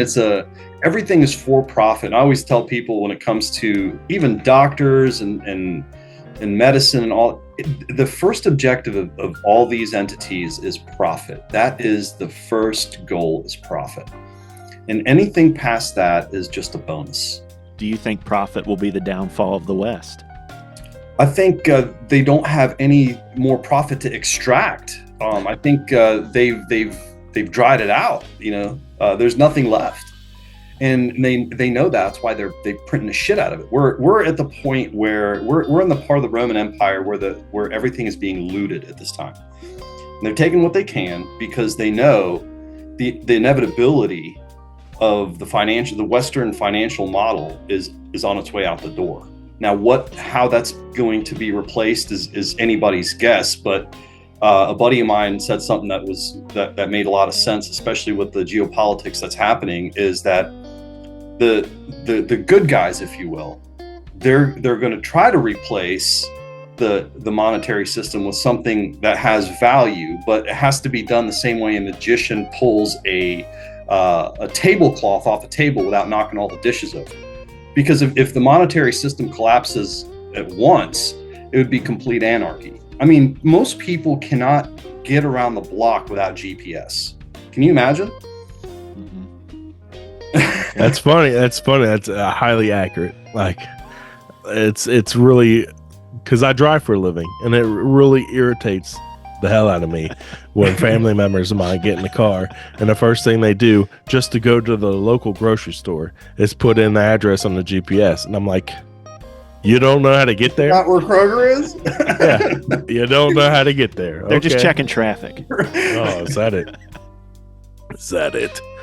Dude, there's so much that you guys talk, and I love hearing you guys talk. And then I'm like, I want to say this. And then we get past it, and then I forget what it is that I want to say. It happens every time. And then it's okay. It'll come back to me eventually, probably when I'm editing the podcast. 100%. I have a theory of I could be wrong. I'm wrong about a lot of things, but I have a theory about the whole financial system. I think the end game is to consolidate power and control, right? And the one thing that's been happening in the background that you don't see very much talk about, or if you do, it's just a soundbite, is the CBDCs, central bank digital currencies. Now, I think if we get on that system, that's it. It's endgame. At that point, there is no privacy. There is no sovereignty. Individual sovereignty no longer exists after that point. And I think the scary part of it is this is kind of like a phase 2 to COVID. Okay, if we can get them to fall for COVID, we can get them to fall for a centralized monetary system that gives us ultimate control. Because the ultimate control is that they don't know how to balance a checkbook, and they need to spend money as they need it for their projects and their wars and their friends, and they need that flexibility. And my opinion is that they're going to have a bank holiday, very similar to the Roosevelt bank holiday. So during Roosevelt, when Roosevelt confiscated all the gold and made gold illegal, they gave them a bank holiday. They were in a really bad position after World War II, where the cost of war was unbelievable. So they had to somehow bridge that gap. So they gave a bank holiday, and nobody could go to the bank and get their money.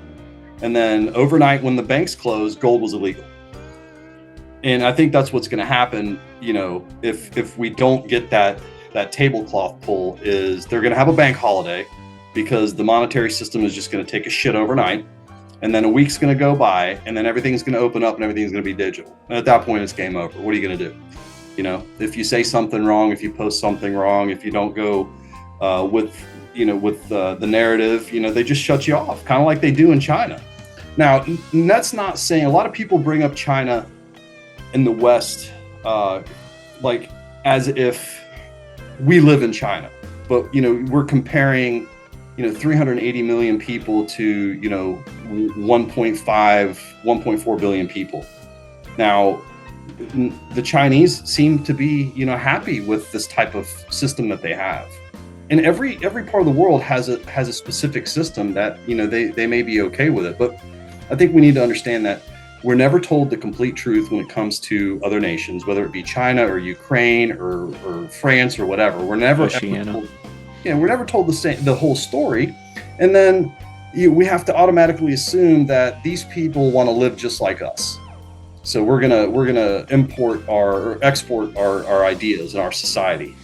But I can tell you, here in America, people cherish their freedom and their privacy. At least the America I grew up in, and I came from a country where we didn't have a central government, social services. And until this day, it's still quite chaotic. So, the America that I grew up in, I think people really cherished their privacy and really wanted that sovereignty at an individual level. Do you think that I will say this, because I feel the same way, but I think for the new generation coming up, I feel like that's gone. Oh, I agree. Yeah, and I don't understand where that came from. Maybe you all do, but I don't know. I think we've been conditioned to lose our liberties for literally since 9/11 and probably before. Absolutely. They've kept us incredibly busy. And if you can see, I think about this all the time. Human beings, from their natural collective is very tribal. We were 75 to 100 in a group. You had your farmers, your metal workers, everybody had a trade, and everybody, provided for the community as a whole. It was very tribal, and we've broken away from that, and we've been disconnected, and we've become individuals, not on a everything we're doing for us, not for the collective. And a lot of people have been disconnected, so they keep us busy. Our kids, I know my kids anyway, they're inundated with information nonstop from all over the place. Even me, sometimes I got to stop to catch up. So yeah, they keep you busy, so it doesn't matter. Or if it did matter, you forgot about it. Or you're just like, I don't care. Or I don't care. Yeah, exactly. I think a lot of kids now, especially like, feel like, I got student loan debt. I'll never be able to get a house. I'll never be able to do all this stuff. And there is this, Mike, like this sense of just resignation. Yeah. And I don't know what you do to get that back. There's this Sigma mindset, you know what I mean? Like Andrew Tate and all these guys coming up, like, being a big shot and a baller and all this. And it's just like, where is just the traditional, like, hey, you can go work a job, you can make a nice living, you can have a good life.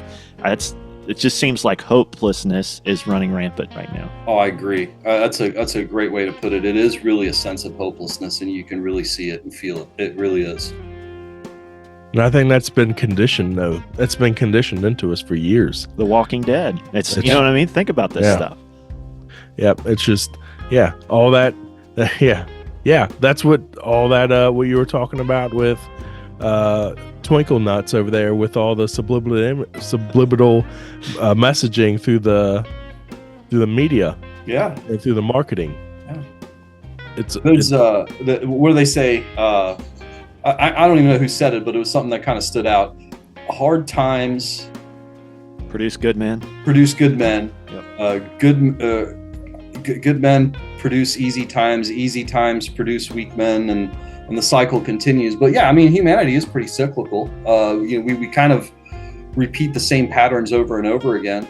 And I think Jamie Kennedy said this. He said, we've reached a technological point to where the people in charge have realized we're about 7.5 billion people too heavy, and now they gotta thin the herd. But if that's true, then we can deduce that the civilizations prior to us, with their technological advancements, was also their downfall as well. Well, after Rome fell, what was the Dark Ages? For how long? It seems like it's a very cyclical cycle. I believe the technology that we use on a day-to-day basis, I think, is pretty obsolete compared to some of the technologies that they use behind the curtains. I think that we have technology right now that we're not using, that we should be using to make life a lot fucking easier, and we're not using it. And we're not using it the proper way. Free energy is 100% available. No doubt. No doubt about that. 100%. Yeah. If the thing is, and this is something that a good buddy of mine, we always discuss, is that if they lose the control of energy, they lose control, essentially, because really the name of the game is energy. There's a lot of ways that free energy is available. Magnetism. That's for me. I magnets. Look this up, Mike and Mike. I like that. Mike and Mike.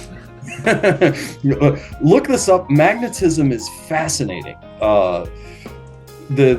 And I think for every 10 meters you go up in altitude, voltage increases, I think, by 40 volts or something like that. I got to look that up. Wasn't Tesla into this stuff? This Tesla stuff? Yeah. That's right. Yeah, that's definitely Tesla stuff. And no, this is Terrence Howard stuff.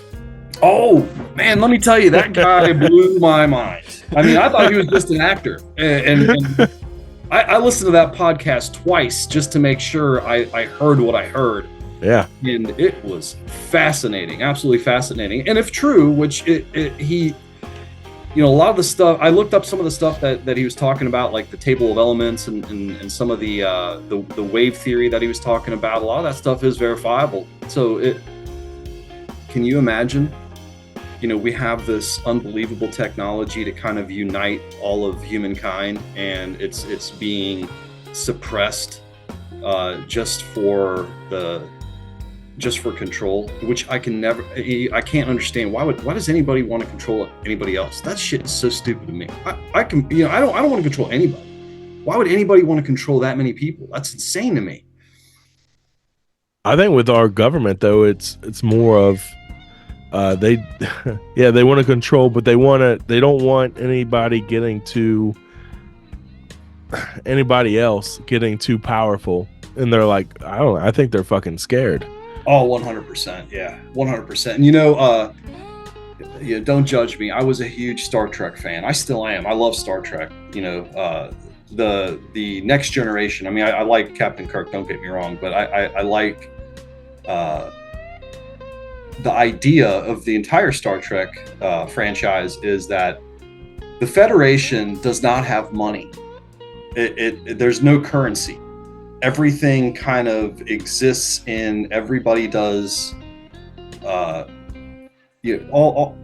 Everything is based on the growth of the collective.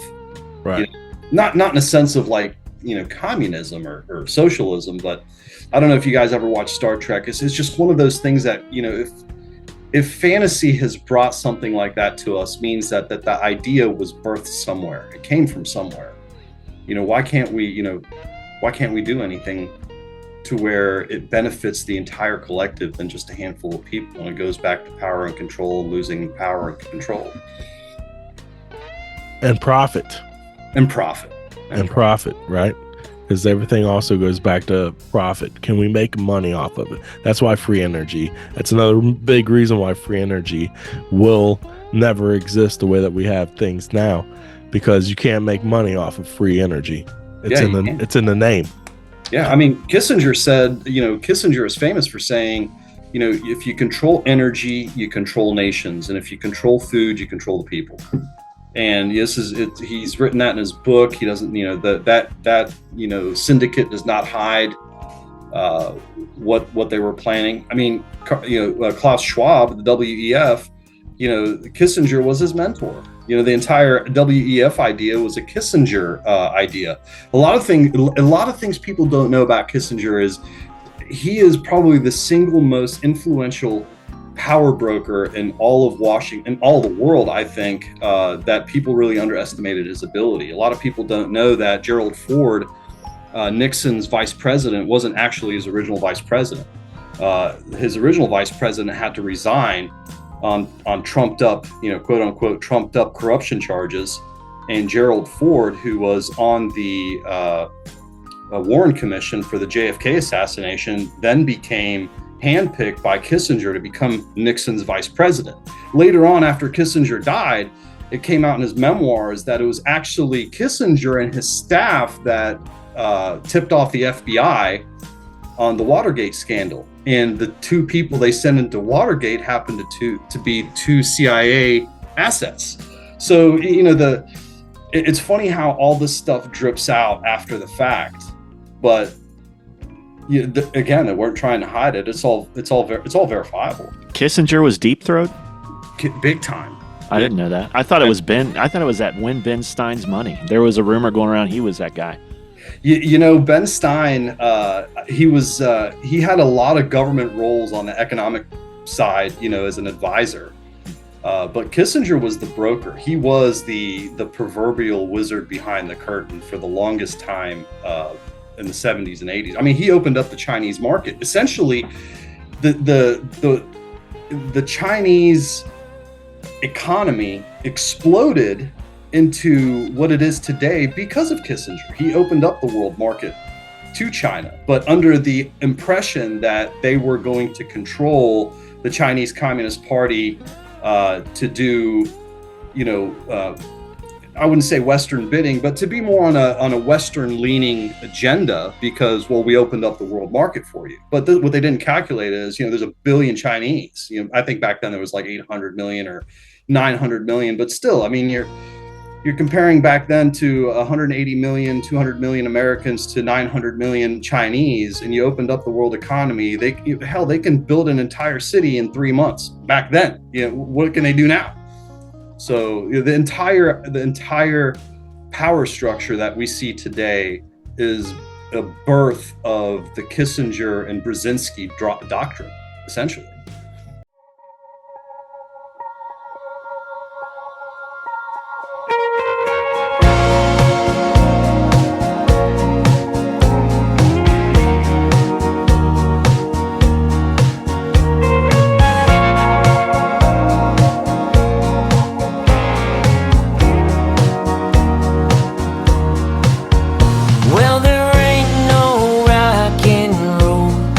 Ever since they sold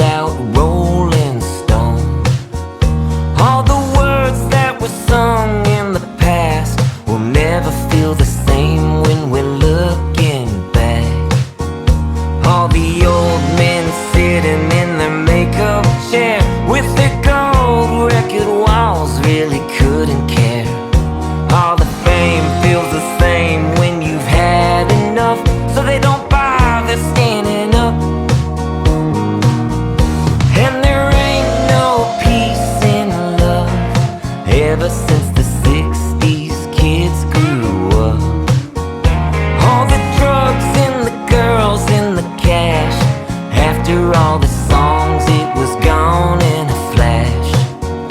All those bad boy rebels and the attitude. What a show, we didn't know that none of it was true. Only self-serve, anti-establishment. We were all so innocent. Because there ain't no rock and roll, and the blues has lost its soul. All the punks gave the man control, and every pop star's bought and sold. No, there ain't no rock and roll, and there ain't no Joan and no Bob. No one stuck around for their protest job. All the stars and the big pharma whores, shilling for a check from their corporate shores.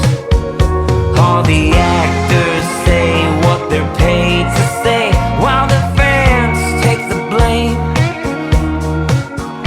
All the once cool fools that were me and you, well, they pushed us all away. Because there ain't no rock and roll, and the blues has lost its soul. All the punks gave the man control, and every pop star's bought and sold. No, there ain't no rock and roll, and there ain't no boss, no queen. Never was a rage against the damn machine. No, there ain't no fighter in the foo. No more rocking in those free world shoes. All the high-strung Neil Young wannabes, yeah, their silence has been deafening. All the suits lick the boots of the government. What they sang they never meant. Because there ain't no rock and roll, and the blues has lost its soul. All the punks gave the man control, and every pop star's bought and sold. No, there ain't no rock and roll. No, there ain't no rock and roll. No, there ain't no rock and roll. No, there ain't no rock and roll.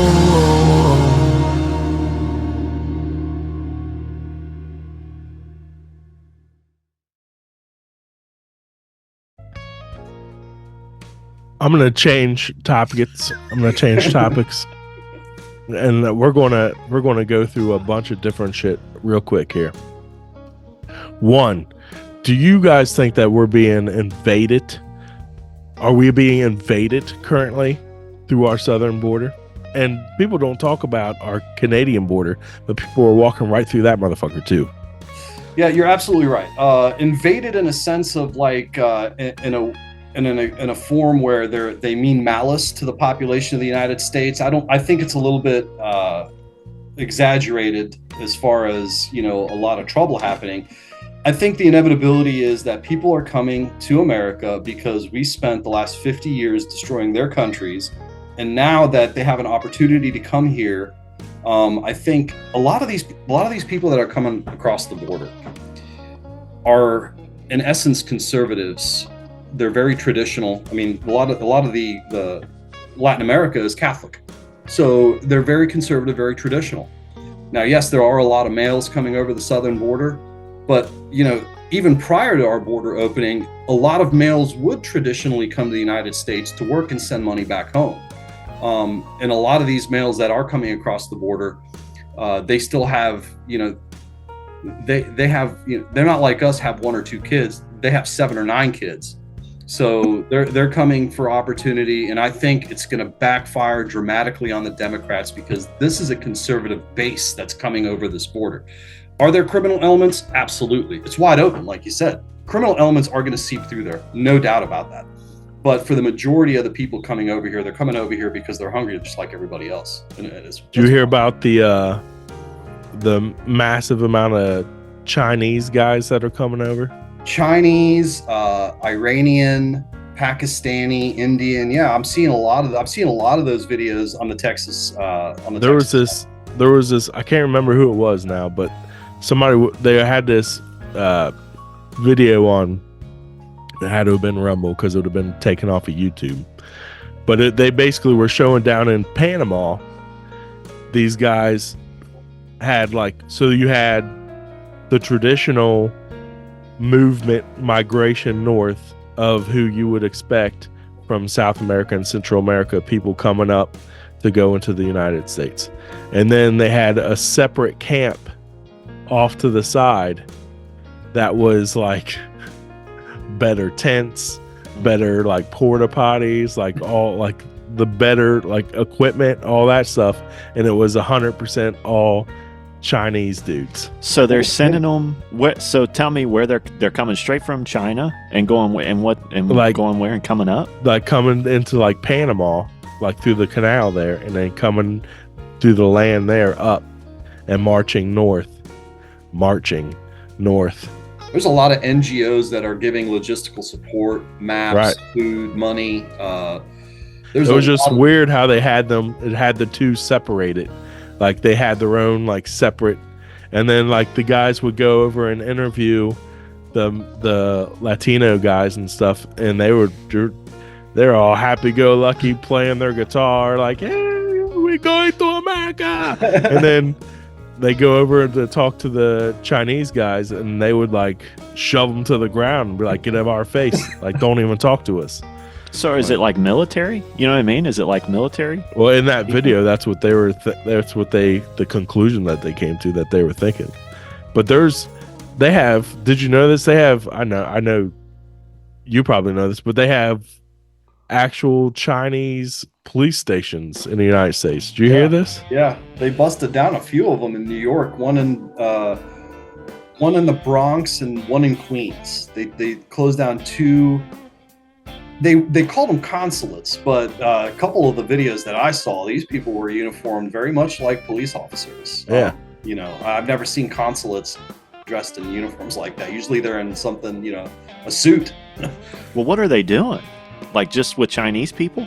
Yeah, so essentially they're policing their population in the States with, social media posts, negative commentary on Chinese social issues, and a lot of things. I always fall back on numbers. Numbers tell you a lot. If you take a look at the poverty level in China, before Nixon and Kissinger opened it up to the world economy, the poverty level was catastrophic. It really was. In a matter of 45 years, they were able to take 80% of their poverty and completely get rid of it. So that says a lot. That says a lot. So do we say that these folks are authoritarian? Maybe from our perspective, we see that because we have defined communism for what it is, for our experiences with it directly. So to us, it's very authoritarian. But to them, is it the same type of authoritarian communism that we're familiar with? The Soviet type of communism, the Eastern Bloc, the Iron Curtain. Is it that type of communism? Because to me, the Chinese seem happy. That's just my perspective. Would we like the Chinese system here? Probably not. But I don't think the Chinese would like our system over there. I'm just saying from just a cultural perspective, coming from the Middle East, I don't think the Middle East, for example, can handle a representative republic like the United States, even though it doesn't operate, even though the United States doesn't operate as a representative republic as it should, as it was originally designed to. But these things aren't interchangeable. These cultures are not interchangeable in how their social structures operate. Right. I want to go put my glasses on so I can fit in with you guys. But yeah, I see what you're saying. I wouldn't want to. I don't know. I feel like George Washington was supposed to be the king, wasn't he? I think I read that somewhere. Wasn't he supposed to be King Washington? I think they wanted him to stay in a longer state of power, but he was very humble about not wanting to stay in power. He was very quick to be like, look, I'm done. I'm a soldier. We did what we needed to do. Now bring somebody else in. But I don't think they ever thought that there would be career politicians 100 years down the road, 150 years down the road, 200 years down the road.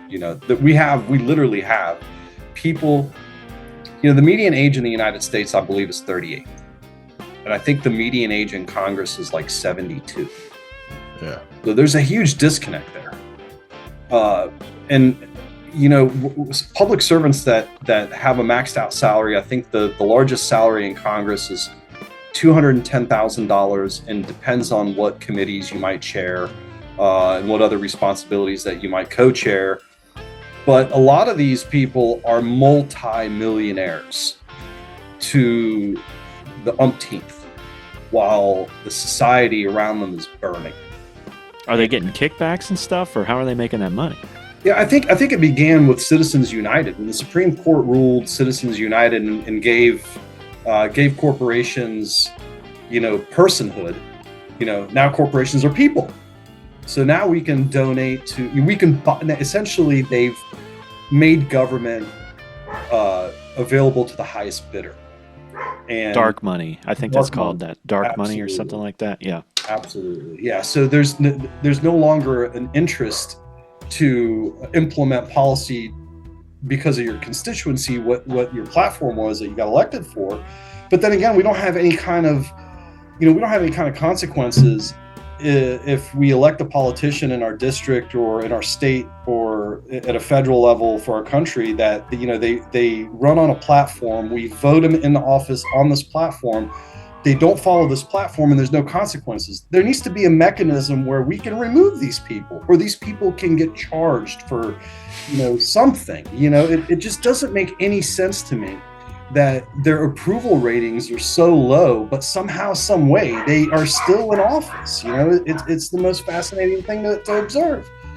I think Putin is famous for saying that your politics change, but your politicians stay the same, or something like that. Yeah. He said the bureaucracy. He's like, it doesn't matter who's in charge. The bureaucracy is more powerful than the constituency. Yeah, and it absolutely is. We've built entire political ecosystems that operate outside the bounds of any type of accountability whatsoever.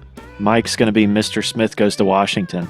That's what we need. We need Mike in there. He'll make some changes. I'm still waiting to get word back on my application for the Pelosi Investment Management Group.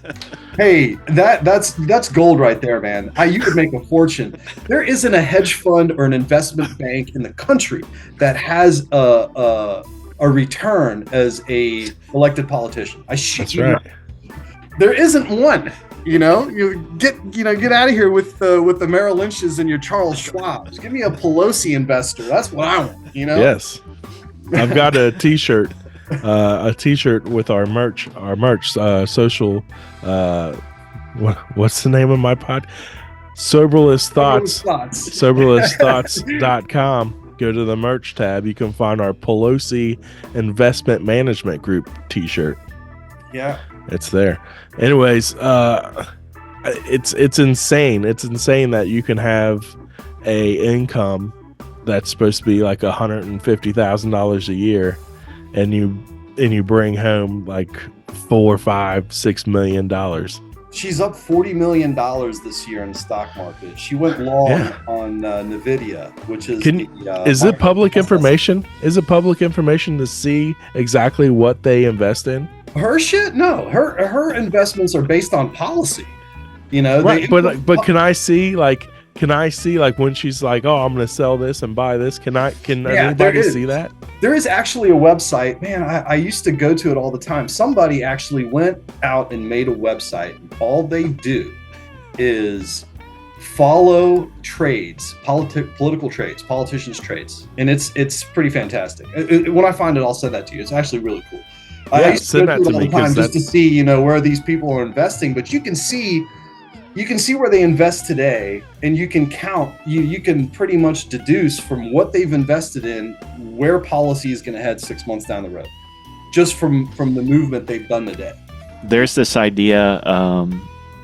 The local pizza places around the Pentagon would always know if there's like a war or something major coming because their pizza sales like go through the roof. I heard them talking about this stuff. Right. There's like crazy stuff out there. It's just like I think they've predicted like the last several major wars or major, you know, events that have happened because of how much pizza gets sold by the Pentagon. Everybody's in the Situation Room, you know, planning these things out. Yeah.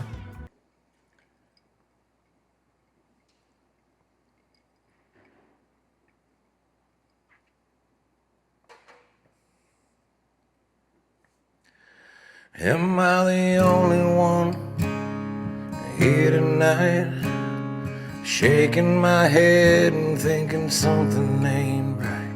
Is it just me?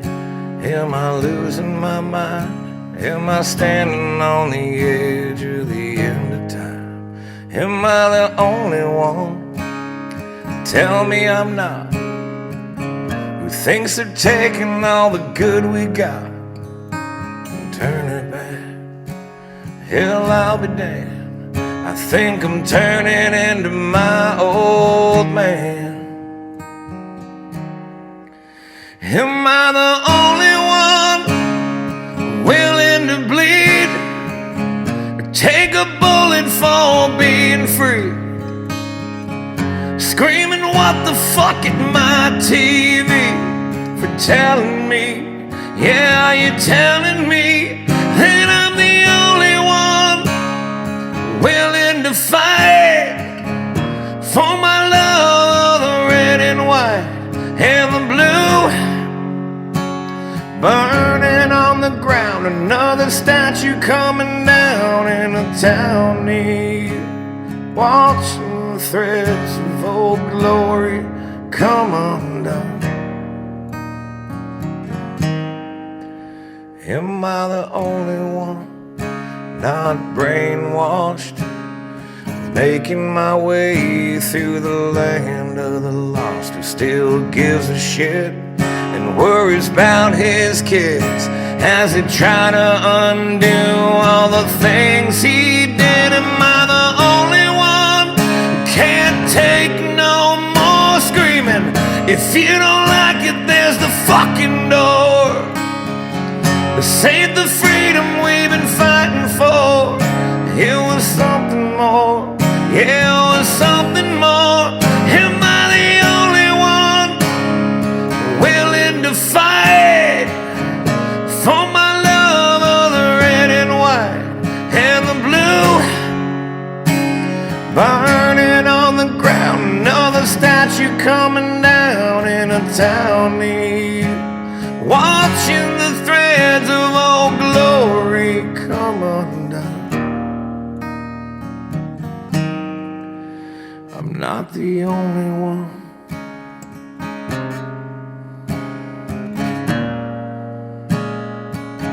I can't be the only one.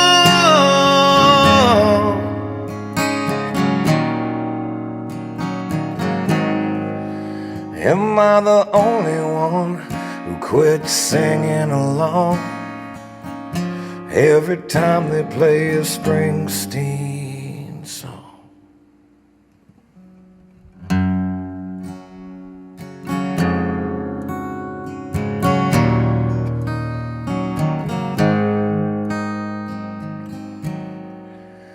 Am I the only one sitting here, still holding on, holding back my tears for the ones who paid with the lives they gave? God bless the USA. I'm not the only one willing to fight for my love of the red and white and the blue.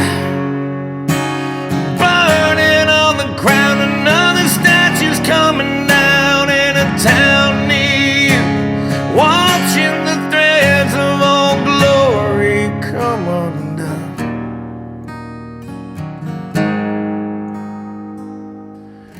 I'm not the only one.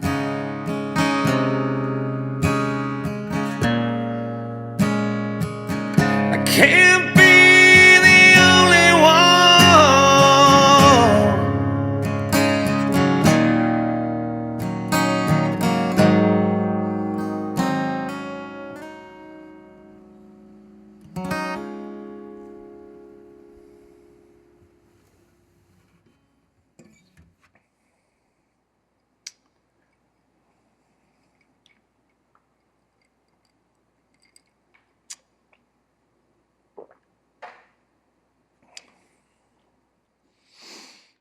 All right.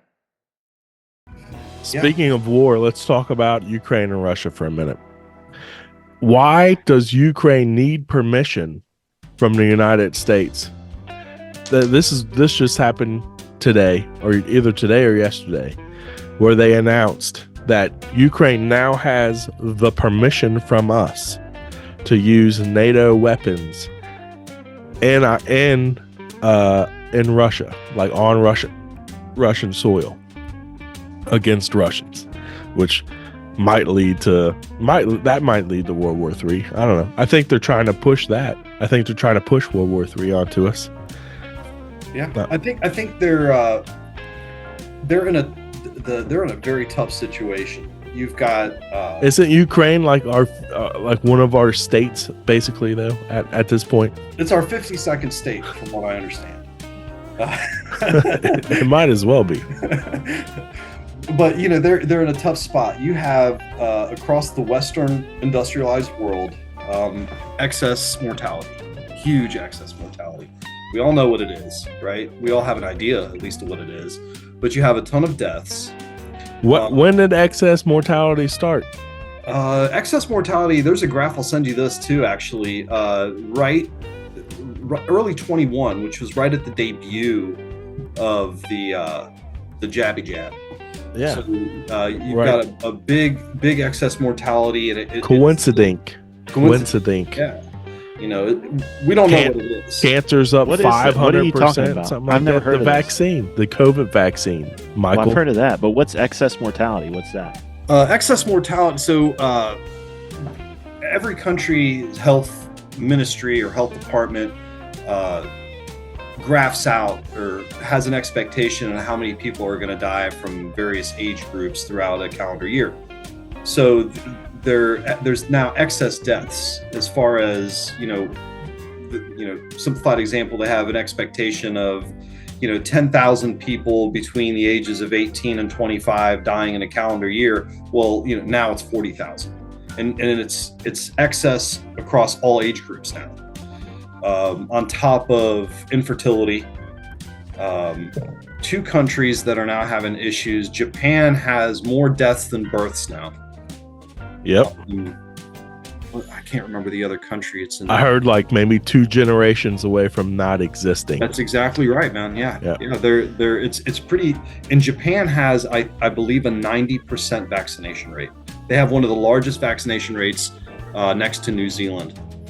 So New Zealand's got all kinds of issues right now. I told all my single friends that they need to just move to Japan and start making babies. Well, Japan has this thing where like all these like young men don't want to leave. It's got a name. I'll look it up. They don't want to leave their house. Like they're like shut-ins essentially. So I don't know what that's about, but I'll look that up. They're all agoraphobic? No. It's got a name. It's got like a Japanese name. I'll find it. The Ring. That movie scared the shit out of me. But they've got all these deaths. They've got a financial system that's crumbling before everybody's eyes. So they need something they need a reset button. Their original reset button didn't work. It was working, but then it stopped working. So they need something else to keep this momentum. If you've noticed, the last at least 6 years, we have moved from one crisis to another. Oh, yeah. We're just in a constant crisis mode. We're in a constant, issue all the time. So, studies have shown that when stress levels are high, when people are in a very anxious state of mind, they make irrational decisions. So they're constantly keeping this pressure of crisis to crisis, fear to fear, issue to issue, to keep people, in this panic mode. So when they got to make a decision, they're going to make the wrong decision, and it's going to be in the favor of whatever that implementation of policy is. Hikikomori is a condition in which affected individuals refuse to leave their parents' house, do not work or go to school, isolate themselves from society and family in a single room for periods of exceeding 6 months. That's the Japanese Ministry of Health's name for it. Far out. That's wild, man. Yeah, there's a version of that here in the States. They're called There weebos. really Isn't that is. what it's called? Weebs? Yeah. There's something like that here in the States. I don't know. I don't know if there's a Looking that technical up. name for it, but I think it has a lot to do with the hopelessness that we talked about earlier. A lot of people have lost hope. I know hope isn't a strategy, but there's no motivation for people to engage anymore. And those of them that have checked out, they've checked out for good. And it's pretty tragic to see it. And look at the kids. I remember the 2 years my kids did the homeschooling. And both my kids are really intelligent, but it really affected their ability to socialize properly. And it didn't help that those 2 years, the only way you socialize is through a computer or a machine or a phone or whatever. So the fabric of society itself has almost been compromised. How do we return from this? How do we get back from this? Nobody has the motivation, in my opinion, or maybe they're even scared. I think you said this earlier, Mike, that they don't want to do anything. They're scared. They're passive. They've kind of given in, and maybe we haven't reached the precipice, because that's when we start changing, is when humans reach a precipice. That's when change starts to happen. Maybe we haven't reached that yet. I see that a lot too with just the next generation of kids that are coming up. Like I have a son that's 16, he's about to turn 17, and social awkwardness with his age group is so crazy. Yes. And he'll be like he's single now and he's trying to talk to girls, and he'll look at me like, what do I say about this? What do I say next? What do I do now? And my wife and I are sitting there at the table with him, like, say this. Like, this is what you should say this. How do you not know? Like, what are you talking about, dude? Like, but it's not just him. It's every kid, I feel like, that I run into that's around their age. It's like everything's got to be on the phone. Everything has to be digital, like as far as what they're doing, how they're socializing with people. And then when it's like, okay, let's go out and do something as a group, like IRL, right? They're like, they don't know what to do. They don't know what to do with themselves. And it's freaking me out. I don't like it. Yeah. Because these people, when they go to switch to the digital currency, are going to be all for it. 100%. Oh my God, 100%. You said it. It's they don't have, they're used to it. It's their thing. And that's what they're counting on. I think that's really what they're counting on. They're counting on this new generation, this basic, did you guys hear about this? They're thinking of doing this basic income, kind of like Canada's rolling out, where they give everybody a certain stipend. But again, none of this shit, it all sounds great, but none of this shit's really thought out. I mean, where the hell are you gonna get the money for it?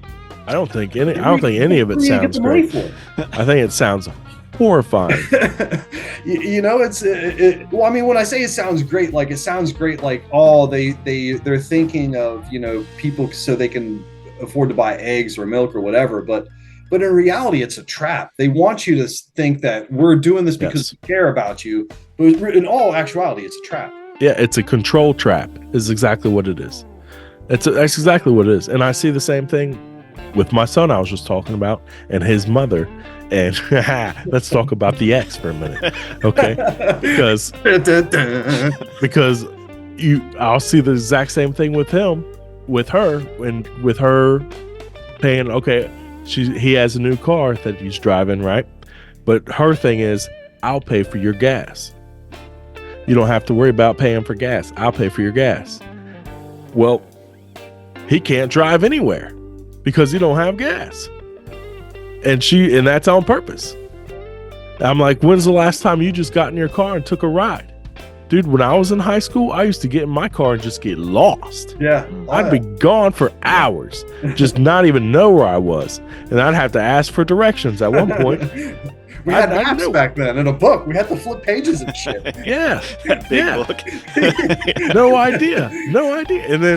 And he's like, I have yet to just get in my car and just drive randomly. It's never happened. And I'm like, dude. And then it's just anything that's money related.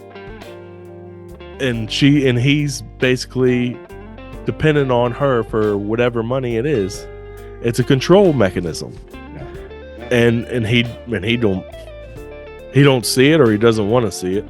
But it's very obvious to me. And then I see it when I expand out and I look at Mother USA and I see the same thing happening. And I'm like, it pisses me off. Yeah. I don't like it. And it makes people docile. It makes them numb, and emotional intelligence is one of those things that you improve growing up. It takes away the ability to be emotionally intelligent. Well, and I also think too, and I'm not knocking anybody. I'm just saying, like, look at like when we were in the Industrial Revolution, they pushed like uppers, like they pushed like coffee. You know what I mean? Like the work. Now they're pushing beer. I'm not gonna podcast, but like beer and drinking and stuff, and also like legalizing weed. I think it's the same thing. I'm not knocking it. I'm just saying in general, look at what's being pushed, and it's everything to make you docile. It's everything to chill you out. You know what I mean? The tale of two chiefs, the Kansas City Chiefs. What's his name? Travis Kelce. Here locally, went to the UC graduation and cracked open a beer and shut it down and said, "Party!" And then the kicker, I can't remember his name, at his alma mater, he gave a commencement speech talking about how the importance of family and getting married and planting seed. It was the antithesis of one another. It was literally the tale of two chiefs.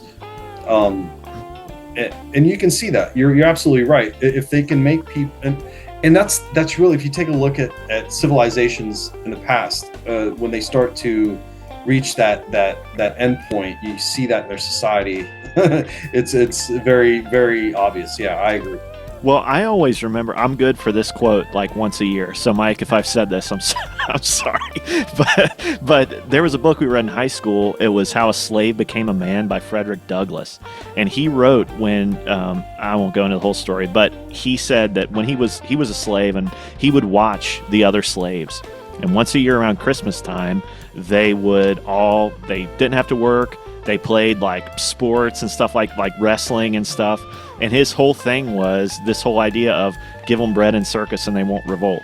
And he was like, everybody was so excited that we had these days off, but really it just showed me how much of slavery we were actually in, because they forgot about their chains. They forgot about everything for this entertainment. And it's the same thing, man. We got entertainment out the wazoo. Yeah. We've got all sorts of stuff to take our mind off. And COVID, binge watching, you have video games, you got YouTube, literally constant entertainment. And you forget, just like Frederick Douglass said, they forget that they're enslaved because of everything that's around them and all the entertainment and all this has taken their mind off of everything that we're talking about. And I think that's the root of everything.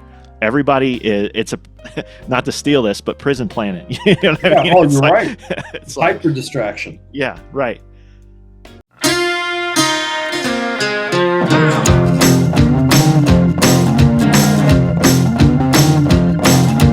Everybody head down, pick yourself a pronoun. Join the resistance on government assistance. Stop all the hate as you advocate violence. Block and suppress anyone you want silence. Take what you want, cause what you want is what you owed. Call everyone a fascist till they're all controlled.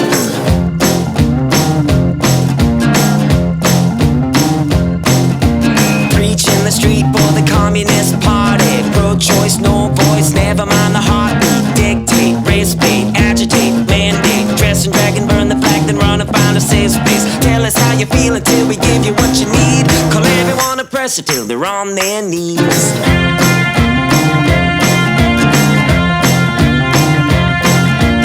Impeach free speech, better dye your hair pink. TV, phone screen, it's better if you don't think. Debt to universities, segregate diversity. Give yourself a ribbon every time you face adversity. Find another problem, tell yourself you're not alone. Tell everyone is straight that they're all transphobes.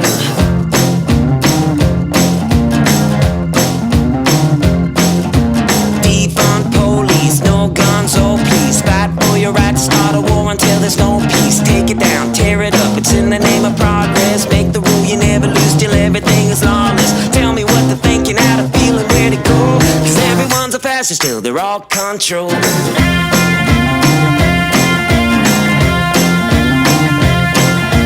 Find your path in life but make a socio a psycho. Nonsense, wokeness, you're gonna lose your mind though. Bigotry, insanity, an ally or an enemy. There's too much masculinity, so we're goodbye to family. Represent the 1% who want to overthrow, till everybody lives in an autonomous zone.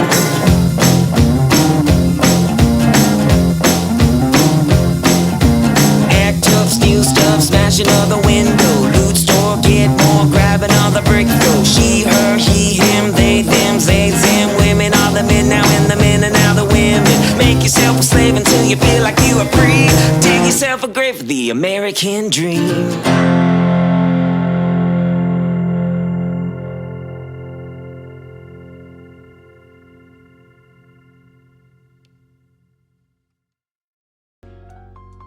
Michael, do you think that this realm is a prison? No. This No, I realm? don't. This is No. good. Okay, good. No. Because I didn't think that you believed that. No, I don't think it's a prison. I think it's different than what people believe. Definitely, 100%. I think there's stuff going on that you wouldn't even, I think there's war in the heavenlies. I think that I won't get into all of it, but I think there's principles and laws in life that if you follow it, you'll prosper, and if you don't, you'll be cursed. Like, I think that there's rules of nature, and I think that's all governed by God. I agree with that. Yeah. I don't think we even come close to knowing what all is going on. No. Yeah. Not even close. No. What do you think when are we going to kill all the Jews? Who are you talking to? When's that going to happen? Me? Are you talking to me? Yeah. Bro, they got the red heifers picked out, man. Like, legitimately. I thought that already happened. They did, but they never sacrificed them because everybody was all mad. There was too much publicity on it. I thought They've got them in bunkers right now. From what I don't know. Here's something that I will say. You want to I talk feel about like that prophet? they prophetic? already did that though. No. Whether they got them. They got them. They didn't kill them. No, they but got I 'em. thought it was a specific time frame. It is. So now they got to wait. It's supposed to be April 28th. Yeah. I bet they did it. I bet they did. Well, they might have. Look, here's all They just I know. didn't put it they on have TV. before. There's certain dyes that the Bible talks about have to be used in the priest's robes. They lost all these things, like all the actual plant to make it from. Magically, this plant started growing again to where they could do it. I watched this clip on like a news channel from over there. They have priests that literally don't have birth certificates. They were not born in hospitals because they're preparing them to be priests in a new temple. I'm watching this guy. If you've ever heard the balm of Gilead, it talks about it all through the Bible. It's a real plant. And this guy's got this giant nursery in Israel where all this stuff's supposed to happen, and all these he's got all this stuff, and there's a temple society that is planning for this temple to be rebuilt. Now, that I would say, right, like, they're looking for a Messiah to come. I think that it's not going to look like what they think it's going to look like. Or it could be an Antichrist that comes up, or I don't know, maybe it's just everybody's playing us. But there's a lot of weird stuff going on over there that I think is more than just coincidence.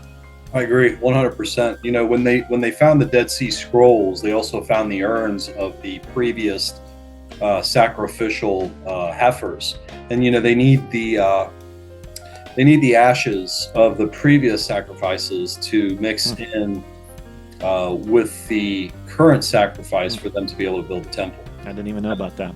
That's awesome. That's something that I thought was very interesting. I'll send you that link, Mike. Yeah.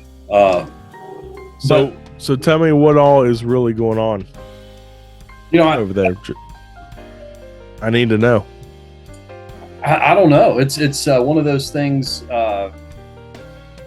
For me, you know, being from the Middle East, the Israeli issue has always been a very charged issue, because the entire idea of Israel was a concept by the Rothschilds. There's a letter that was sent to Lord Rothschild at the time, the Balfour Agreement, and you know, when the British took over the land of the Ottoman Empire after World War I, they pretty much carved up the entire Middle East, and they carved it up in a fashion to where, even till this day, a lot of people don't know that the Middle East is very tribal. The Arab side of the Middle East is still very tribal, and they carved up the Middle East in a fashion to where it crossed tribal lines, and that's why you're seeing the conflict that you're seeing today. And you know, Israel, you know, Joe Biden said this back when he was a senator. He said, if we didn't have the state of Israel there, we would have to create one, because essentially it's a proxy power for control of the energy market. But the entire energy market is built on the petrodollar. So, you know, that you've got a lot of different forces there. And I don't think, you know, yes, there are religious Jews, but I think the idea of Israel itself as what its intention and intended to be is not a religious state, more of a state of control for a specific region. It's the military outpost for the empire in that region, because that region controls the energy that powers the empire. Right. I don't understand why the United States government, who are all Nazis, are supporting Ukraine, which are out Nazis that are out. They're out about it. They're like, let's be very Nazi, and also supporting Israel at the same time, which are Jews who were killed by Nazis, supposedly. How does that make sense? I don't think it's I think it's more of a power thing. This is a club of elite. There is no religious loyalties. It's above that. It's a power. It's all beyond that. Yeah, money doesn't have a race or a country or religion. You know, it's all. You know, this is a. You know, the Roman Empire had outposts all over the empire, controlling its routes, its strategic areas. And this is just a modern form of it. Modern form of an empire flexing its might, and they just happen to have an area in the Middle East where all the power is. But there are, you know, yes, they're supporting Nazis, and yes, they're supporting Jews, and yes, you know, Zelensky in Ukraine is Jewish, while the main fighting force in Ukraine is the Nazi Askov battalion. So we look at it from a practical view, trying to interpret it. but I think it's deeper than that. It's not on religious lines. It's all on money and power and control. The empire is trying to sustain itself, but it's lost its grasp. It's spread out too far. Exactly the way Rome is. What if it's all on a eugenics line? It's all on a depopulation line. Well, they still need, they still need workers. They still need they still need people to build their buildings and their roads and their railways and stuff like that. They still need labor in a sense. All the technical stuff now can be replaced by robots and AI. I don't think people appreciate the AI revolution that's coming. It's going to put a lot of people out of work. And that's where the idea of universal basic income is coming from. They're preparing for the wave of unemployment that's going to hit once you're no longer going to need call centers. You no longer need directors to make movies. You no longer need actors. Pretty soon here, you're no longer going to need sports players. That all can be digital now. So, it's heading in that direction as these technologies are. Then we don't need people. Exactly, and we're already starting to become machines anyway. We're already attached to our phone. They're already putting it in your brain. Yeah. I mean, what else? The guy that the first Elon Musk's chip thing, they said he's faster at video games than a controller player, and they also said that he said it was weird because when you're first learning it, you can't obviously you're not moving anything. You have to imagine it. So you're like imagining doing all this, but he's playing video games and stuff with his mind. So I've heard. Yeah. The Neuralink, and it's kind of going a little bit back towards religion, and I remember, there's some scripture, says that in the end times, men will wish for death and will not be able to die. And a lot of people, when you ask them, what do you think about this Neuralink? Oh, I'm totally gonna get it, man. Like, what? Yeah. Are you serious? It also says one of the plagues, and I thought this was interesting. Here's a little religion for you, Mike. It says basically there's going to be a plague on the earth, but it says touch not the oil and the wine. And to me, that means that things that are precious are going to be super cheap. And if you look around, like all that stuff's super cheap, but it talks about being bread is like the cost of gold. So the things that sustain you are going to be very expensive. But we got a lot of stuff out there, Fritos, like all this stuff that's like cheap, that tastes good, that, all those things. Absolutely. But if you try to go buy organic, go buy a Thrive. They're $5 for a thing. You know what I mean? And it's all organic. So the things that actually sustain life are expensive, but the things that are frivolous are super cheap. Pleasure is cheap, but the sustenance is expensive. I got goosebumps. So I think we're seeing that, man. That's exactly what's happening. You're absolutely right, man. I agree 100%. I got cold chills too. I like talking about religion. Sorry, Mike. Don't be sorry, man. I agree. I'm right there with you, buddy. I feel it. I feel it in my tank. We gotta get that bidet, Mike. I know. I'm sitting here too long already.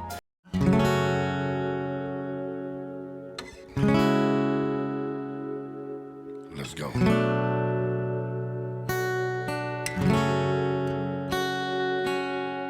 The world getting crazy, baby, chill. Don't medicate, just meditate. You waking up now, well, baby, you hella late. Educate, look at what's going on, let it resonate, accelerate.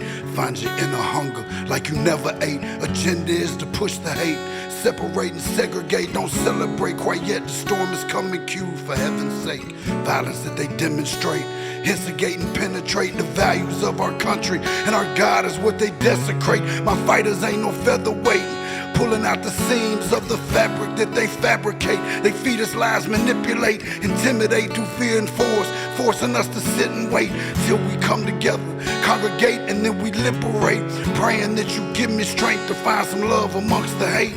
Marching on the streets of blood till I see the golden gates. Troubadour, troubled souls, one of God's servants. Blades out, cut the grass till we see the serpents. One day I hope you see the truth. This puppet show, it stays on because of you fools. We've been dancing with the devil way too long. I know it's fun, but get ready to pay your dues. Oh God, come back home. This crazy world is filled with liars and abusers. We need you now before we're too far gone. I hope one day they finally see the truth. God, we need you now. I know the truth is hard to swallow, just digest it. Suspected something's going on, chosen just neglected, deflected by some breaking news. Oh, we just accept it, expected just to fall in line and follow their perspective. Don't question their objectives, but I got a lot of questions. How these kids molested, but nobody's been arrested. Read it in the testament, these children are protected. So I'm fighting all these terrorists, both foreign and domestic. Refuse to be directed, lying not a sheep, only kneel to my God. So I'm dying on my feet. Silence when we speak, but there's violence in the street. I've been rolling with the punches, I can't take it on the cheap. Nah, drink from a glass half full, I'm optimistic. People are sadistic, so vicious and malicious. Praying for assistance to overcome opposition, or I'm gonna start resisting and then I'll pray for forgiveness. Oh, one day I hope you see the truth. This puppet show, it stays on because of you fools. We've been dancing with the devil way too long. I know it's fun, but get ready to pay your dues. Oh God, come back home. This crazy world is filled with liars and abusers. We need you now before we're too far gone. I hope one day they finally see the truth. God, we need you now. We need you now. Oh, we need you now.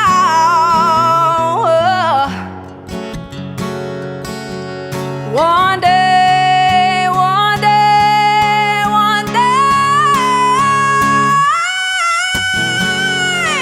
I hope you see the truth.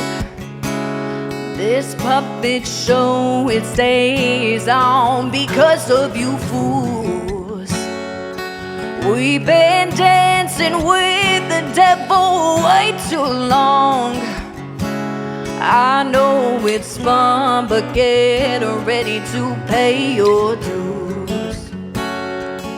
Oh God, come back home. This crazy world is filled with liars and abusers. We need you now before we're too far gone. I hope one day they finally see the truth. God, we need you now.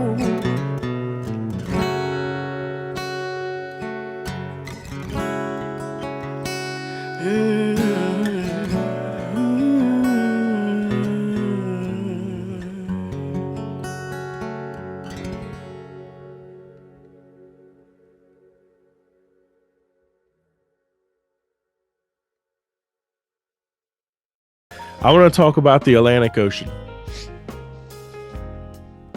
and the temperature. Have you seen this? The temperature of the Atlantic Ocean? The anomalies that's happening there? Yeah. Well, one, the anomalies that are happening in like right at the southern part of Africa. Yeah. And right above Antarctica there. But the overall temperature, how the water temperature is where it would be right now in like mid-August. It's so hot.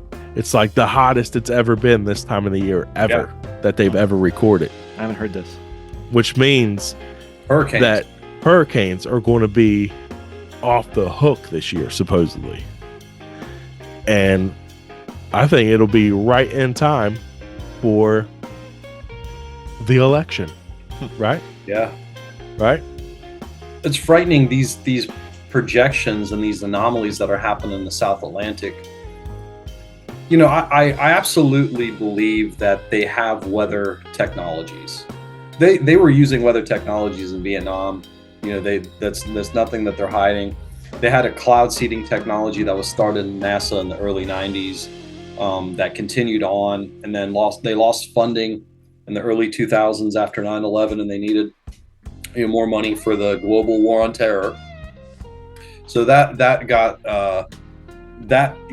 ended up going to the private sector, and we all know what happens in the private sector. There's no longer those restrictions, and they can pretty much do what they want. And we all see the effects of this weather modification. For example, in Dubai, I don't know if you guys saw Dubai, the weather seeding that they did there. You know, their infrastructure is not designed for any rain, right? Let alone mild rain. But they had typhoon rain, and Dubai was underwater. You know, so it's not something that mankind has been doing since mankind has been put on this earth is there's elements that want to be God or want to mimic, or they playing with weather is extremely dangerous. And I think we're starting to see the effect. It's not climate change that's man-made. That's absurd. I think there is climate change, but A, I don't think it's man-made, and B, I don't think we understand it in a way that we can actually articulate it where the public can even understand it. We don't even know it. That's why we're playing with it. We're kids with guns. Right. Now Bill Gates is backing this West Coast initiative, which they've already started in California, where they spray some type of I don't know if it's sodium something in the atmosphere where it blocks the UV sun rays, which in itself is absurd, because then where do you get photosynthesis from for the plant? The whole fucking thing is so nuts. You know, when you think about it, it's like, where the fuck do they come up with these ideas? I mean, it's so crazy. And then people are like, it's science. That was one of the things I wanted to say earlier that I forgot, was the common sense of everything. Like, if you just sit back and use common sense, like, for the love of God, common sense, people, if you just think about it for 5 minutes, it doesn't make any sense. Like carbon dioxide, for instance, like, we got to get rid of all the carbon dioxide in the air.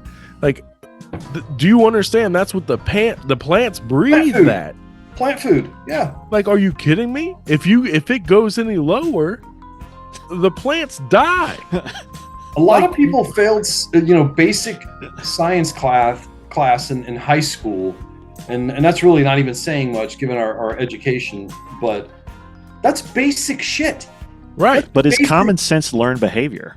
Like, is common sense learned? You know what I'm saying? Yeah. Like, is it something that was valued when we were growing up, and now common sense has changed? Like, even the Common Core math and stuff like that. Yeah, I mean, it doesn't make sense to me. It doesn't make sense anyway. Shit. It doesn't, and it will never make sense. And I teach my kids normal math. I don't care what the teachers want to have them do or not. Like, you're going to learn mathematics, period. The way that we still teach, according to Terrence Howard, our math is wrong anyways. Yeah.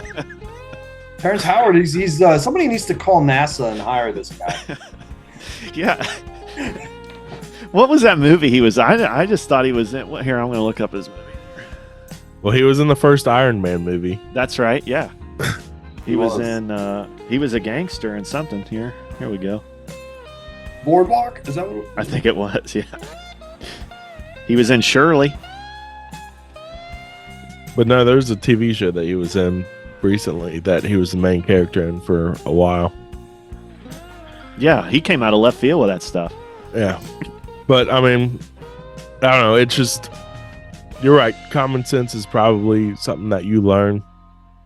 But I feel like a lot of adults who are our age or older than us, like my parents, my dad, like somebody like my dad, who I felt like growing up had the most common sense.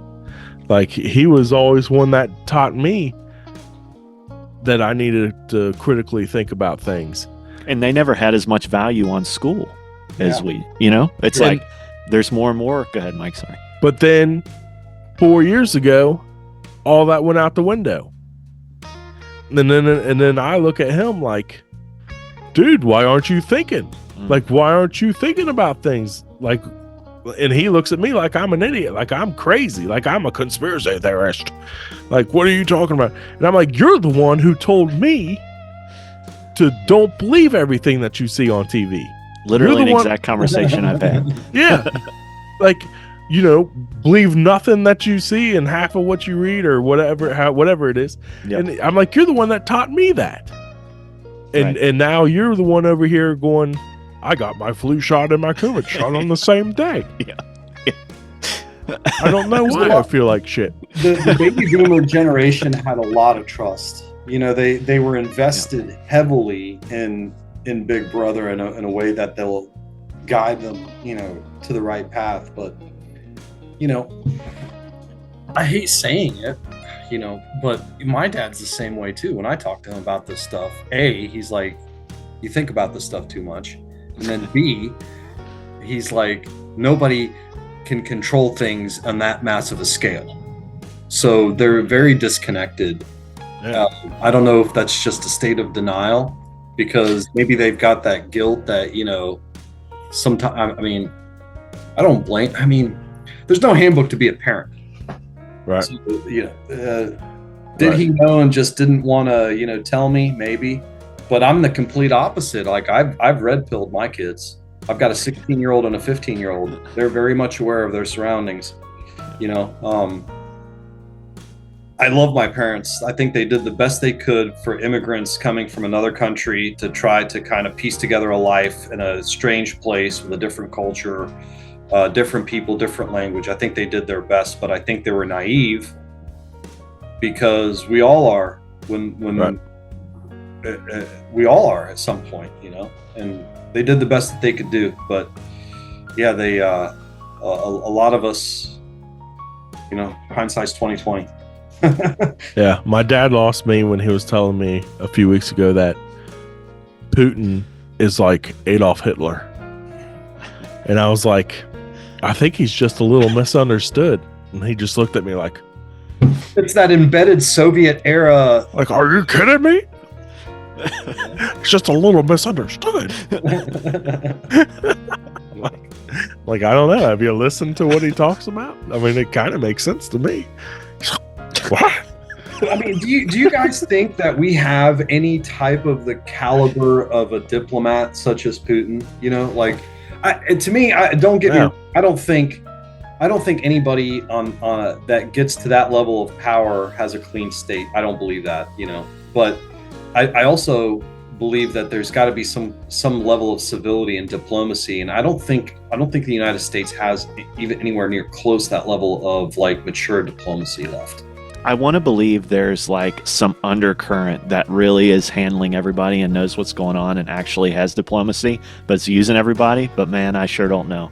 Yeah. I don't think so. But here's another thing. I feel like if somebody came out, I can do this. I'm 41 years old. I can run for president.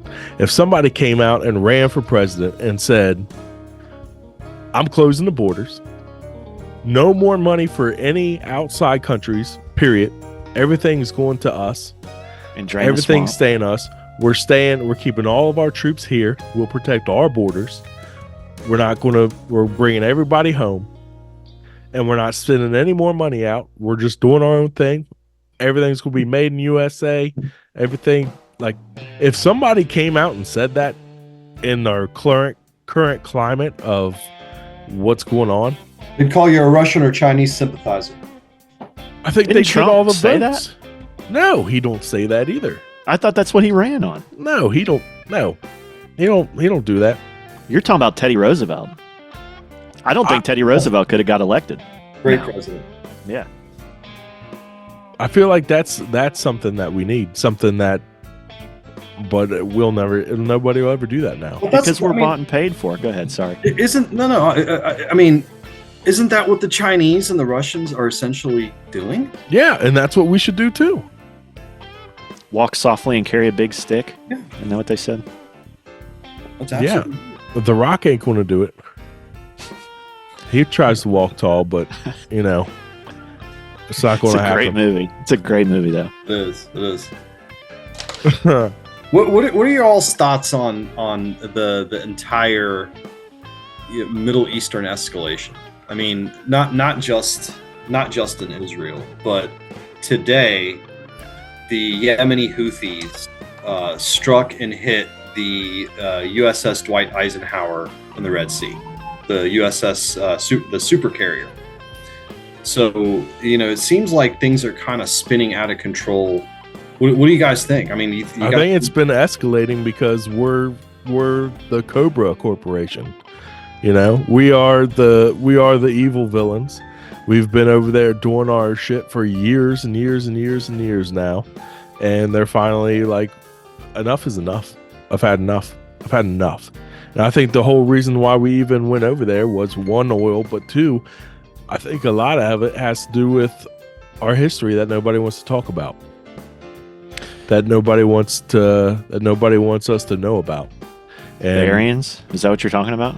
Our ancient history. The Anunnaki? And if we figured out what our ancient history was, because it's all from right there. That's right. If we figured that out and we figured out who we really are, everything would be different. And they won't do that. They paid for the Taliban to come in years ago, and the first things that they do was go in and destroy all these ancient shit that they had over there. Why was that the first thing that they do? What are you saying it is? What is it? What's the ancient history? I don't know what it is. Oh, I wish I did. Well, Saddam Hussein was rebuilding, the city of Babylon. Yeah. And then when the forces made it to, he completely rebuilt one of the palaces, I believe, if I'm not mistaken, and it was occupied by U.S. forces for some time. He thought he was the reincarnation of Nebuchadnezzar. He did. If I remember. Yeah. Yep, Okay. Good. he did. Okay. No, thank you. Fact check me. Yeah. Yeah, I thought I heard that. Yeah, and he actually started printing gold coins with his face on them, with the Babylonian temple on the opposite side of it. It's pretty fascinating stuff. So there's this dude that came out with this book. I got it upstairs. It's called Return of the Gods. I don't know if you've heard of it. Can't remember the guy's name. But basically, it's this whole idea of like, just like we talked about it earlier, right? Solomon said it. There's nothing new under the sun. But he's talking about like same thing, just old gods. So like he's talking about like Ishtar, like all these gods, and this is definitely a spiritual angle. But he's talking about how they're just reliving in society today, and I think that's evidence for it. He makes a really good case. But my point is that like there's all sorts of history on that. It seems like that's like the bedrock of all this stuff. But did you know that the Queen of England, Queen Elizabeth, was related to the Prophet Muhammad?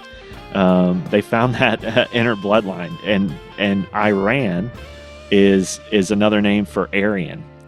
And so I don't know what all this means, but there is like I'm not talking about like the German Nazi stuff, but like there was legitimately an Aryan race. And if you go back and look at the previous like kings of Iran, they're redheaded and they're white. And so what I'm saying is Mike could be a lineage of that area, and I think that he knows that, and that he just is being coy. So he knows his history. He's an Aryan. They also found out that Ramses was a redhead as well. I don't know if you saw that. There was like somebody in China or something they found that was a redhead too. They think that it was like all over, like where Genghis Khan took over. They think like that whole area was like a lost tribe or lost something. Yeah. There's definitely I can't remember where I read this, but there's something there's something in the lineage of the ancient power structure, and they were all redheads. There was definitely something there, because they all match the same, like you said. What was that book called again? It was Return of the Gods, dude. You got to check that book out. I have to check it out. It's pretty good. He's got a follow up too, but he's got like, and he goes back, man. Like it's got like really good details. But basically, he talks about like Ishtar was the goddess, like where we get Easter, and how like in their temples, that women would become as men, and men would become as women. So it's like opposite of the genders. And he was talking about some of that stuff. Yeah, check it out, man. And there was another one. I can't remember what the guy, but it all goes back to all these ancient gods and the similarities that we're seeing today, and a lot of stuff. It's really weird. Return of the Gods. Check that out. Yeah, I'm not plugging. I'm not sponsored by him, but it is a good book. Yeah, no, that's definitely spiked my interest in that. Yeah, because it from the history of that area. It went from, start out with the monotheistic Abrahamic religion first, and then as the generations, came and gone, it went from polytheism to monotheism, polytheism to monotheism, and it's just a great mixture of all kinds of different.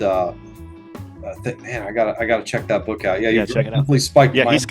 Yeah, he's also got a lot of interviews out there. I'll pull it up. I feel like his name's. I'll look it up for you. Is it Von something? Is he not him? I'm still upset that they killed my cousin over there in Kandahar. Jonathan Kahn. That's right. Yeah, he does have a couple good books. Also, check out Mike Heiser. Jonathan Kahn. He's the rabbi, right? I don't know what he's a wild man. That's all that name is very familiar. Yeah, he's into that. I think I think if he is a rabbi, I think he's like a what do they call that, a Messianic Jew. Yes, that's right. Yeah. 1, 2, 3, 4.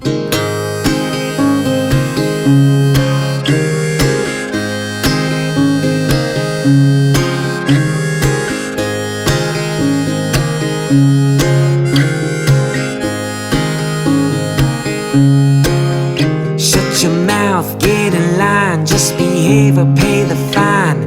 They're pulling on your backbone and taking out your spine. They want you weak, don't speak, don't question, don't think. Keep staring at your smartphone, get dumber every week. Now give up your freedom and shush. Oh Jesus, what happened to us?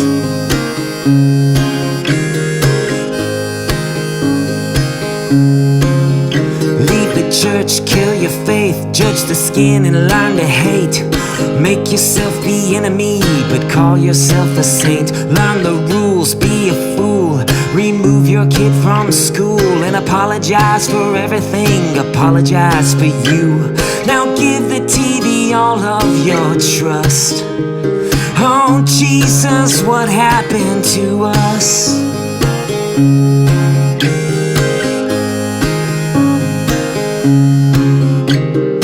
Mark, Jack, Bill, Joe, they'll tell you what you need to know. They'll give you your permissions and tell you where to go.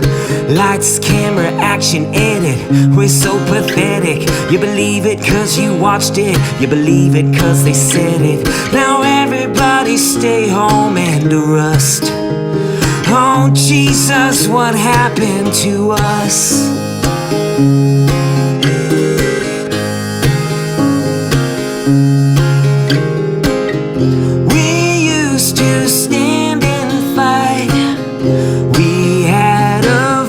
Alright, we had a life worth living. We had a damn worth giving. Now we're watching it fall. That's the truth of it all. So So shut your mouth, get in line, just behave or pay the fine. They're pulling on your backbone and taking out your spine. They want you weak, don't speak, don't question, don't think. Keep staring at your smartphone, get dumber every week. Don't nobody put up a fuss. Oh Jesus, what happened to us?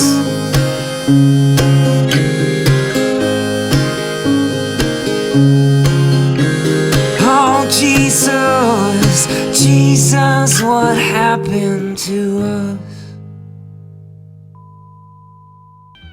Justin, have you ever seen a ghost?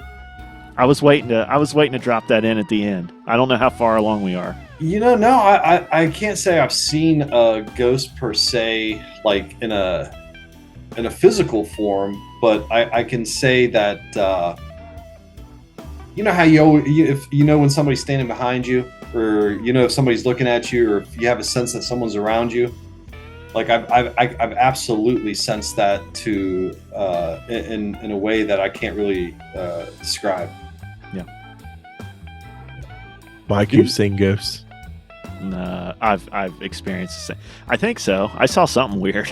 I don't think it was a ghost, but I told that story on here. I won't rehash it. But I've more often than not, I felt what Justin's talking about. Good and bad feelings. Yeah. There's definitely something else going on out there. Definitely something else going on. I don't know if it's ghosts or just spiritual spirits, or I don't know what ghosts are. I don't know. Maybe they're camouflaged aliens. I don't believe in aliens in a sense of like from outer space. So you think we're the only? What do you think this realm is? Honestly, I think, and Tucker Carlson kind of touched on this a little bit. I think these are, demonic entities. I think it has a lot to do with, I'm going to bring up religion a little bit, but I think it has to do with these fallen entities, these dark entities. Because if you look at a concept, I think Elon Musk said this at a TED Talks. He said if aliens exist, he's like human beings have been around for 10,000 plus years, whatever, right?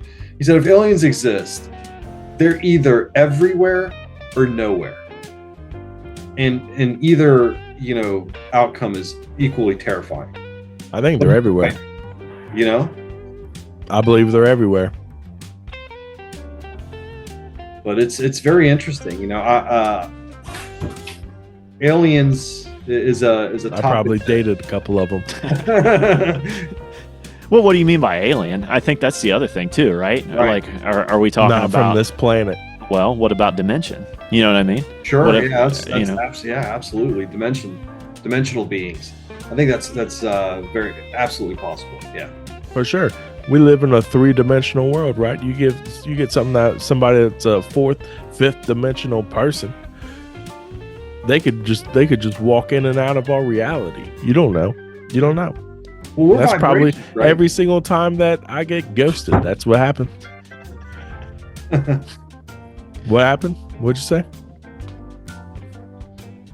I was going to say, if you're going to the dimensional route, when Jesus came back in the Bible, there's a part in the Where Gospels. did he go? He went to the earth for 3 days, and then he shut up in the garden. And then the earth? Well, in the earth? I Well, thought they he think that hell's I thought in he the went middle of down the earth. fighting the devil. No. He went to the center of the earth to take the punishment for your and my sins. He was in the core? Well, that's He was tradition. swimming around in the core? Nope. Well, I won't go into all that. Here's what I Is will there say. inner earth? Is that what you're saying? I don't know. I don't know if it's a spiritual thing. Down I don't where know if it's Kong figurative. lives? Where? Where Kong lives? King Kong? Yeah. The mighty Kong. The mighty Kong. Yeah, down in the inner earth.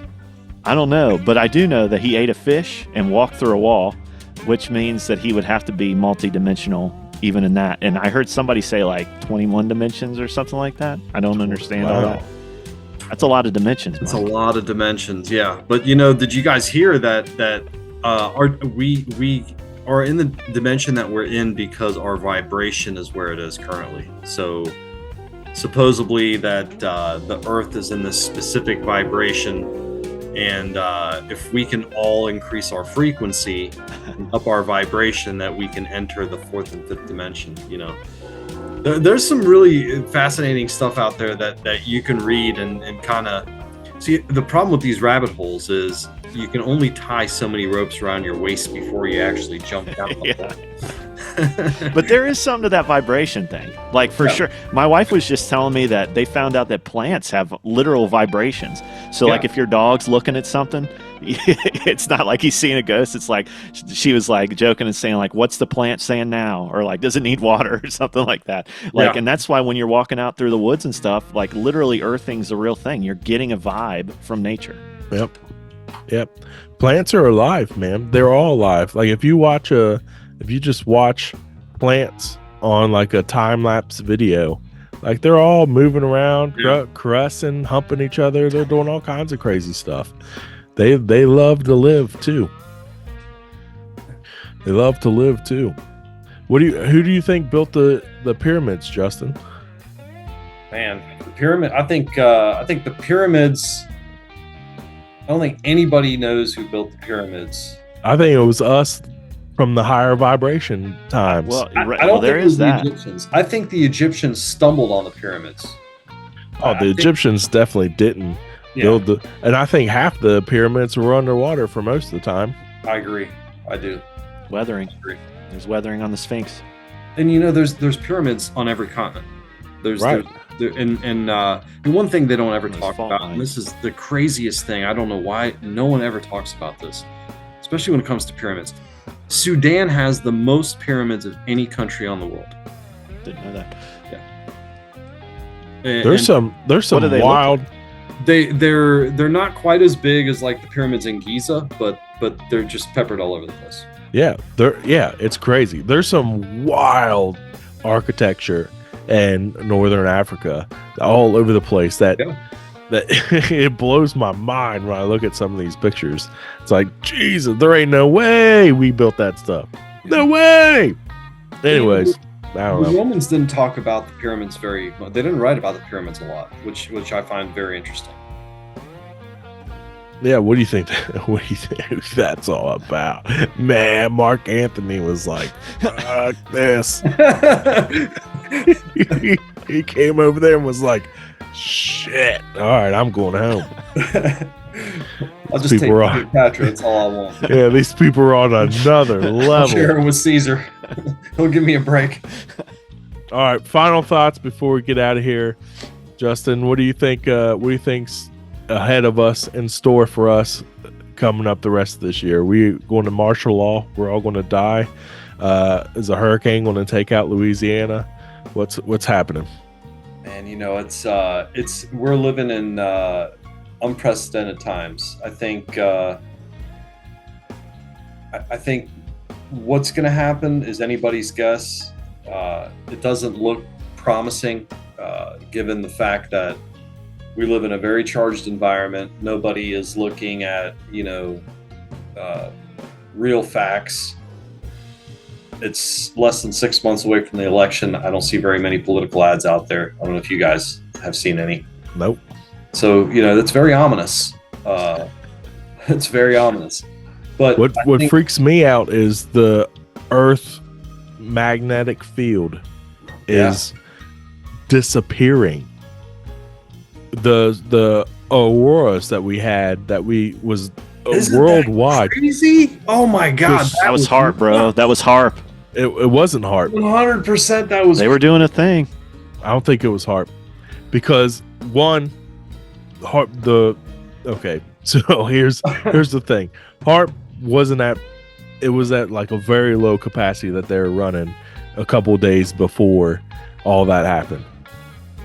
Two, the solar flares that came off that supposedly engaged the aura, or the whatever that's called, that we all saw, was a very mediocre solar flares compared to some that we've had in the past, which is terrifying to a lot of astronomers, because if it had record record auroras and record solar activity that happened because in our atmosphere from a solar flare that was mediocre compared to compared to other stuff that we've encountered. And like here the next week or so, we're back in that the sun has made a full rotation to where we're back to where they're shooting that shit's coming off. And what did I hear? It was like something like 50%, or I don't know if 50% that, because that seems like a lot now, but like our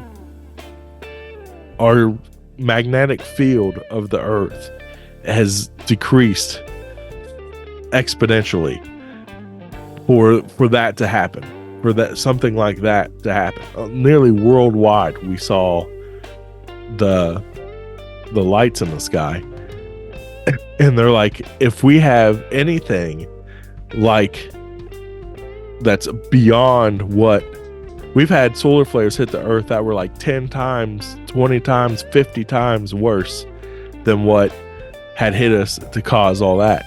And if anything like that hits us now, it's game over. It's going to wipe out all of our electric grid, everything all at once. Just done. What do you think about that? You know, the forget about aliens. Worry about the sun. You need to clip that. Just have that. What do you think about that? That's a lot to take in, but it's the same Atlantic anomaly we were talking about happened the same time we had those auroras. So right. What's that all about? Yeah, well, that's still going on. It is. So are you saying what's causing it? Like what? Why is that happening? Nobody knows. Nobody knows. Yeah, and it's all frequency. It's all frequency. It looks like from their sensors, it looks like there's like 80-foot waves plowing against the southern side of Africa. Well, when I was just rising and dropping, and just it was actually down for a few hours the other day.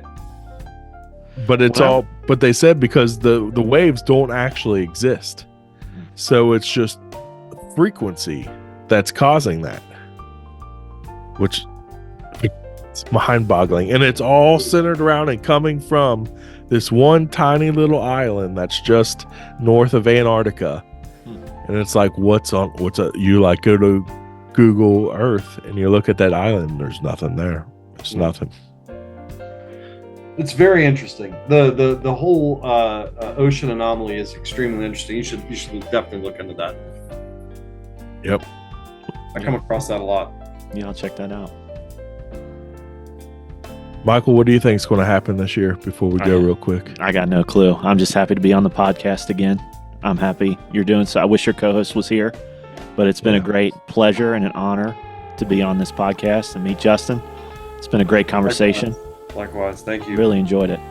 This is probably my favorite. On it, legit, this is probably my favorite one that I've been on. So thank you. You're welcome. Thank you, Mike. Mike and Mike. You're welcome. It's a pleasure. Do you want anybody to follow you anywhere? Follow you home from anywhere? Where do you want? I always ask that. You want anybody to follow you anywhere? Home? Follow you home from the club? What do you want? No? I don't really have any. I don't really post much. I know I'm working on a site to where we just kind of aggregate different important topics where there's hyperlinks to look at.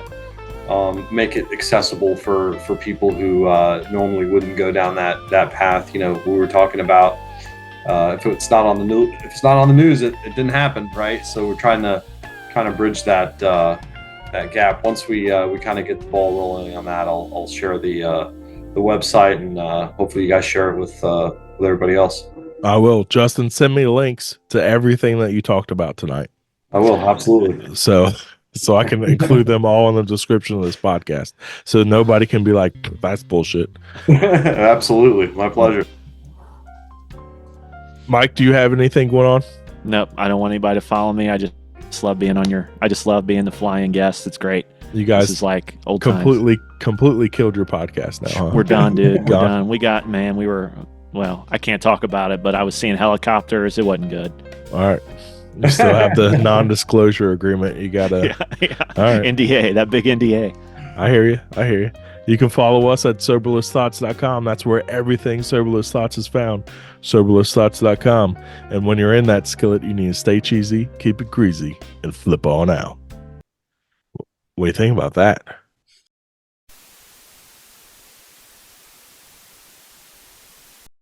All right, so had my buddy Bobby Pinson come out over the weekend, and we wrote this song, and I'm gonna try not to fuck it up. It's called "If It Were Up to Me."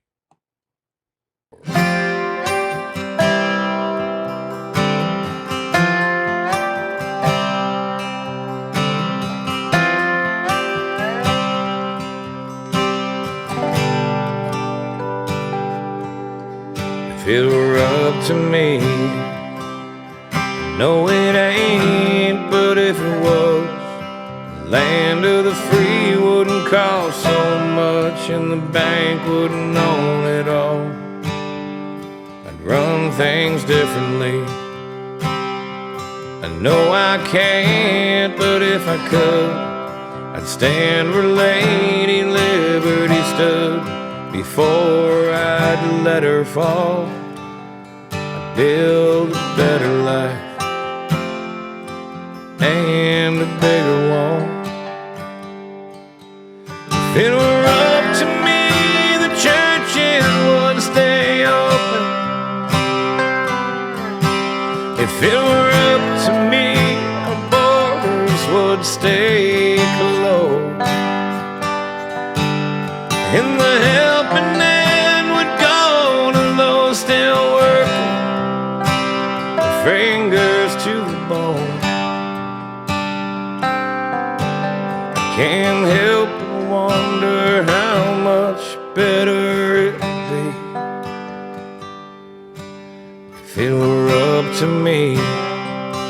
The games they play with all of us as our history turns to dust would all be over.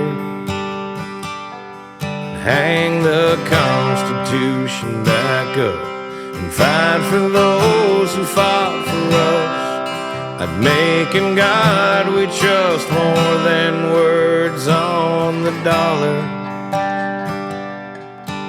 If it were up to me, the churches would stay open.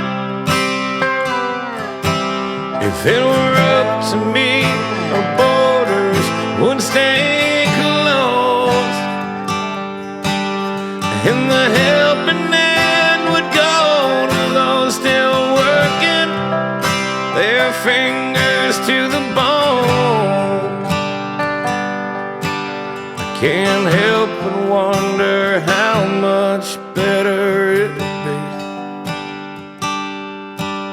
if it were up to me.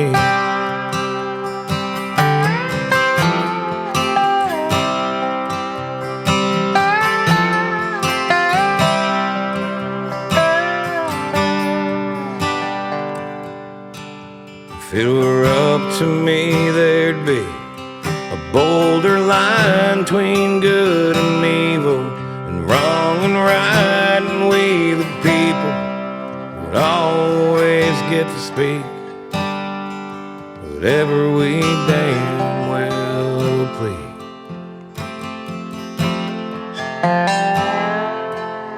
If it were up to me, the churches would stay open. If it were up to me, our borders would stay closed. And the helping hand would go to those still working, their fingers to the bone. Can't help but wonder how much better it'd be. I can't help but wonder how much better it'd be Fill her